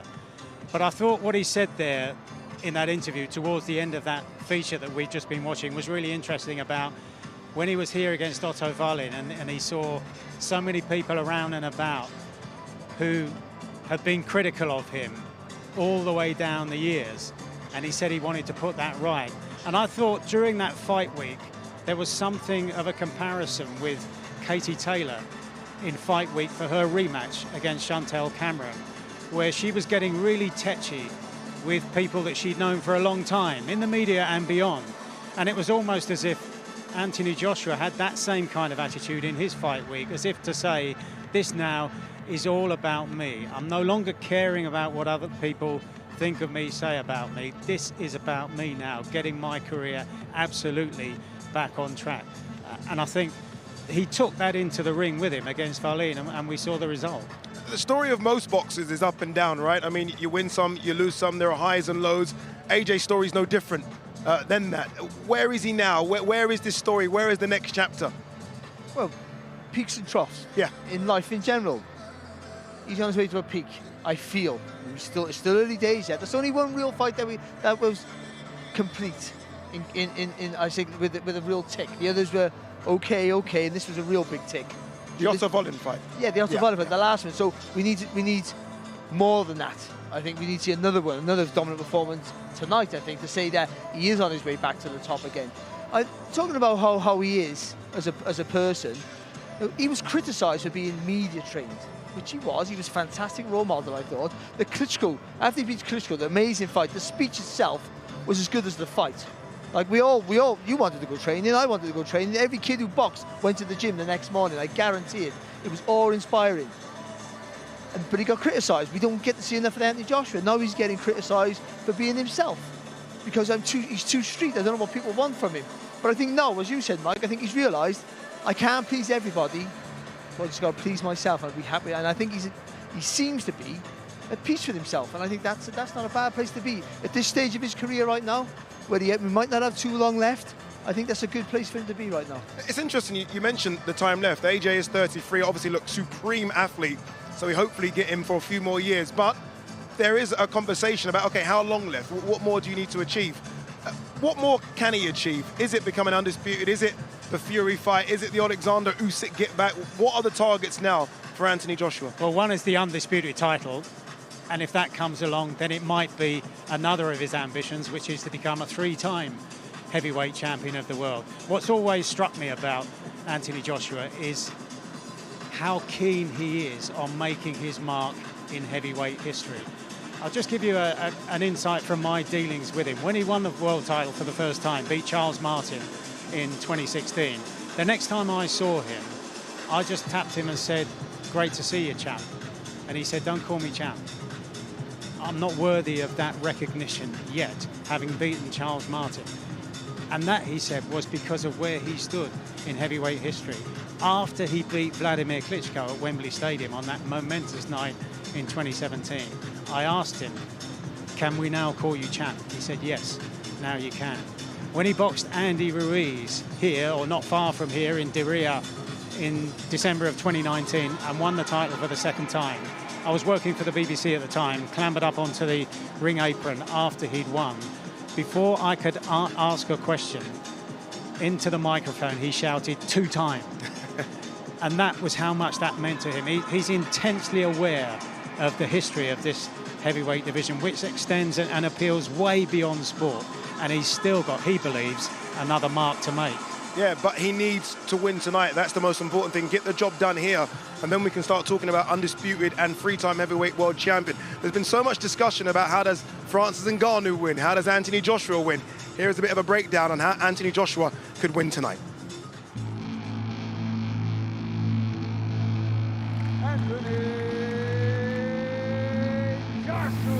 As he goes into this Francis Ngannou fight, I do think we'll see the best of Anthony Joshua. I think it's great that he's manoeuvred himself around trainers, because he'll pick bits up from all of them. I think he had an amazing trainer, Robert McCracken. I think he's experienced good times with Derek James. I don't care how he won it, I just wanted him to win. Now he's with Ben Davidson. Each and every trainer will offer him a little bit of something. You just want to see him now progress on. I would like to see a bit more brute from AJ, and I do believe now with Ben Davidson we could see that. More regular, short, sharp, change of tempo. I can see during the rounds against Otto Wallin taking on board everything Ben Davidson's saying, and that's real trust. Wow! Tyson Fury down against Francis Ngannou. I think it's important for him to jump on Joshua early, try and really unsettle him, by any means necessary. Get close to Joshua, make him feel your strength. He made Joshua look skinny at the press conference. So if he can push him back and put a panic on him, Joshua might unravel. Tiny advantage in height, but the depth of Ngannou is ridiculous. He's a scary physical specimen, and of course AJ is as well, but I just don't think he's witnessed anybody that can move him around in the clinch like Ngannou's going to do. Francis Ngannou's got to get as close to Anthony Joshua as he can and just hit anything. There are so many different reasons why this fight could go south very, very quickly for AJ. He might get clipped with a big shot and feel his legs go all of a sudden, and if he hits the canvas, does he get back up and box clever like Fury does for the rest of the fight? I don't know as he does. But there are vulnerabilities, and I feel somebody like Anthony Joshua will be able to make the most of those. He limped back an awful lot, and though he took the sting out of the shot from Tyson Fury, he was caught with a lot of right hands, and I feel AJ, what he does really well when he keeps things simple is brings his feet in, double jab, and then throws the right hand. I expect AJ to win this fight through discipline, through educated pressure, through being smart, and through being better. Make Ngannou work. Francis Ngannou is not faster than anyone he's faced, he's not stronger than anyone he's faced. The only difference with this man is his mindset's on a whole different level.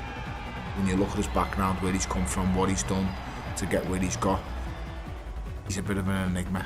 But I just think if Josh goes in there and lets his hands go, he gets rid of Ngannou in double quick time. I feel like AJ's the perfect person for Ngannou to fight, because if he cracks him, he can hurt him. We've seen him hurt. If he hurts him, he's going to rattle him, and if he rattles him, you might not be able to recover from that. And he's not quite as tricky as Fury, right? He's not quite as elusive. He's a bit more stiff and a bit more rigid. His head is going to be a bit more easy to connect with for me. It's a much better fight for Ngannou, this one is. This is what I'm interested in seeing. Ngannou up close. At range, at arm's length, there's only one winner. He cannot beat Anthony Joshua at range. But for us, as spectators, that makes it very exciting. Because if he can get close to Anthony Joshua, you never know.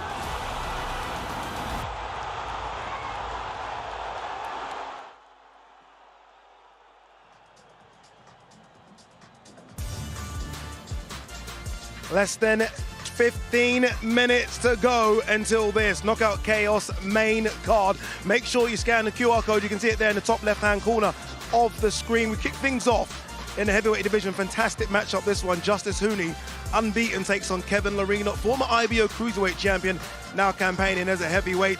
In the lightweight division, Gavin Gwynn versus Mark Chamberlain. And then we move to the Battle of the Unbeatens, Israel Magomedov versus Magomed Kurbanov. They fight for the vacant WBA Super Welterweight title. Ray Vargas takes on Nick Bull, WBC Featherweight title up for grabs in that one. And then the big boys, Zhili Zhang versus Joseph Parker. Two guys that have had fantastic last 12 months. Battle it out to potentially see who could take on the winner of our main event, which is Anthony Joshua versus Francis Ngannou. That there is a Knockout Chaos fantastic card. One man who's going to be keenly interested in all of this is Mr. Eddie Hearn, and he's ringside with Todd Grisham. Thank you, Ade. Assalamu alaikum.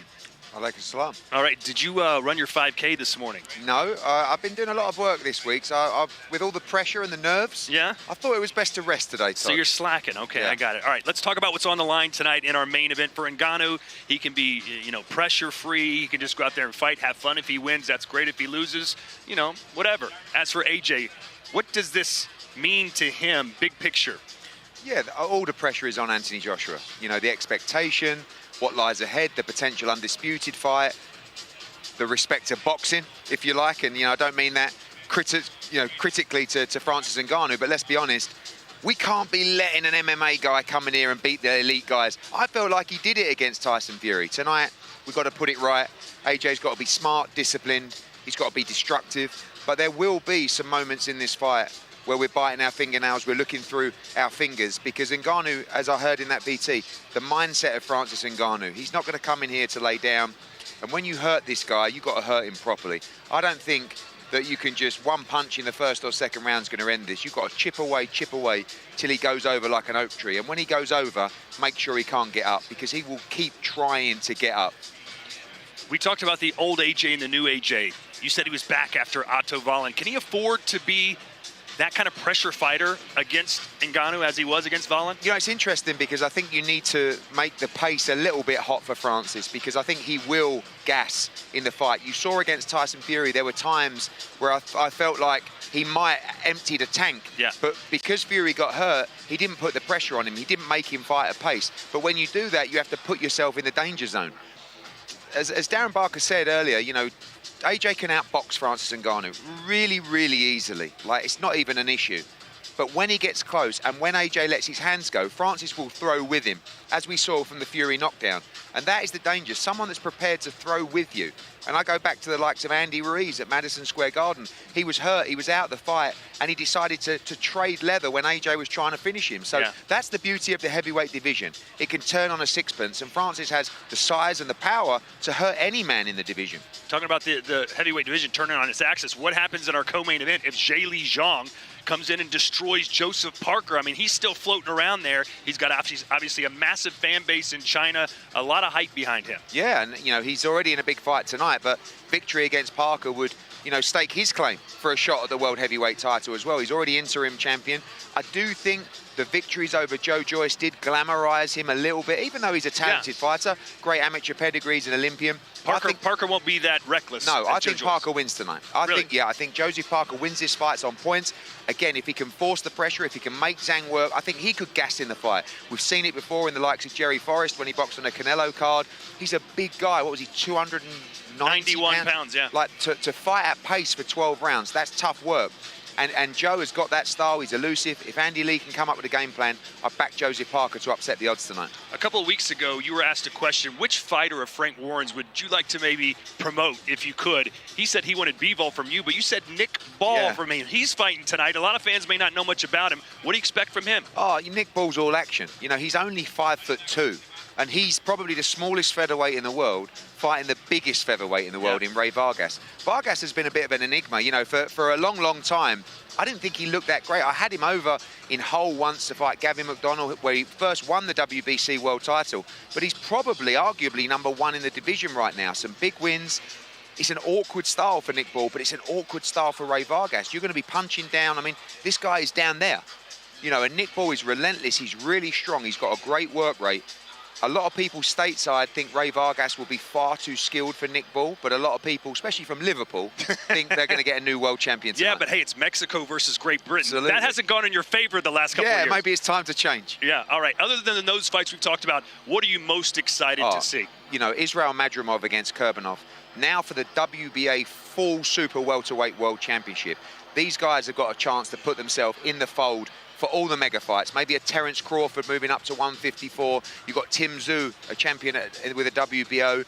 Israel Madrimov unbeaten in 10. Kurbanov unbeaten in 25. This will be an absolute firefight. And for us, you know, we had Ray Ford win the World Championship last week. What a moment. This will be another World Championship to add to the roster. And it's a really tough fight for Israel Madrimov. Be a very tough night's work for both those guys. Look out as well for Justice Honey, our 8-0 heavyweight from Australia, fighting Kevin Lorena. You know, news, of course, Kevin Lorena's mother passed away just 24 hours ago. Our thoughts are with them. He decides to fight in her honour tonight. They're two very fast, light heavyweights. And look out for Gavin Gwynn against Mark Chamberlain as well. It's like an old-school British dust-up. I'll tell you, the card, top to bottom, it's an absolute peach. Well, hey, we know Buster Douglas lost his mother and what he was able to do with Mike Tyson. We'll see if he's got that fire lit under him as well. Eddie Hearn, ladies and gentlemen, let's go back upstairs to Adeola Depot.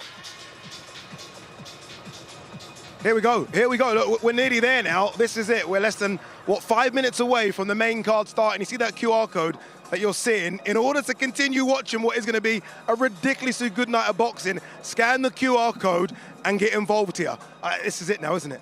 We've seen that shot so many times. Ngannou landing on Tyson Fury in their fight here 4 months ago. What struck me about that was the exquisite timing. Can he do it again tonight? Look at the logo behind us, beneath us, knockout chaos. Heavyweight boxing, the first punch could be the last. Can't wait. Can't wait indeed. As I look around at the big screens, the crowd's starting to fill up as well. I mean, you look at the poster, knockout chaos, it's all muscles here, isn't it? Two big boys going to throw down, but it isn't just about the main event as well. The co-main event's a crazy one. And then you got Nick Ball versus Ray Vargas. Honestly, you can't miss this card. I've been itching to get involved in it ever since this card was announced, and we're about to go there. So scan the QR code, because in about 5 minutes, this place is about to erupt, and you don't want to miss it. Mike will be here, I will be here, the whole team will be here. You must make sure you're there as well.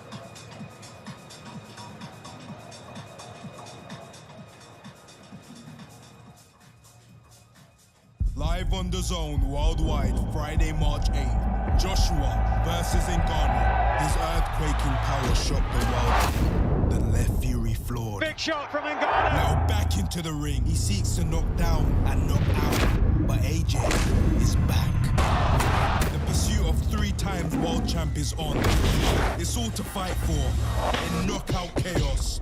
Live on DAZN worldwide, Friday, March 8th. Buy now at DAZN.com.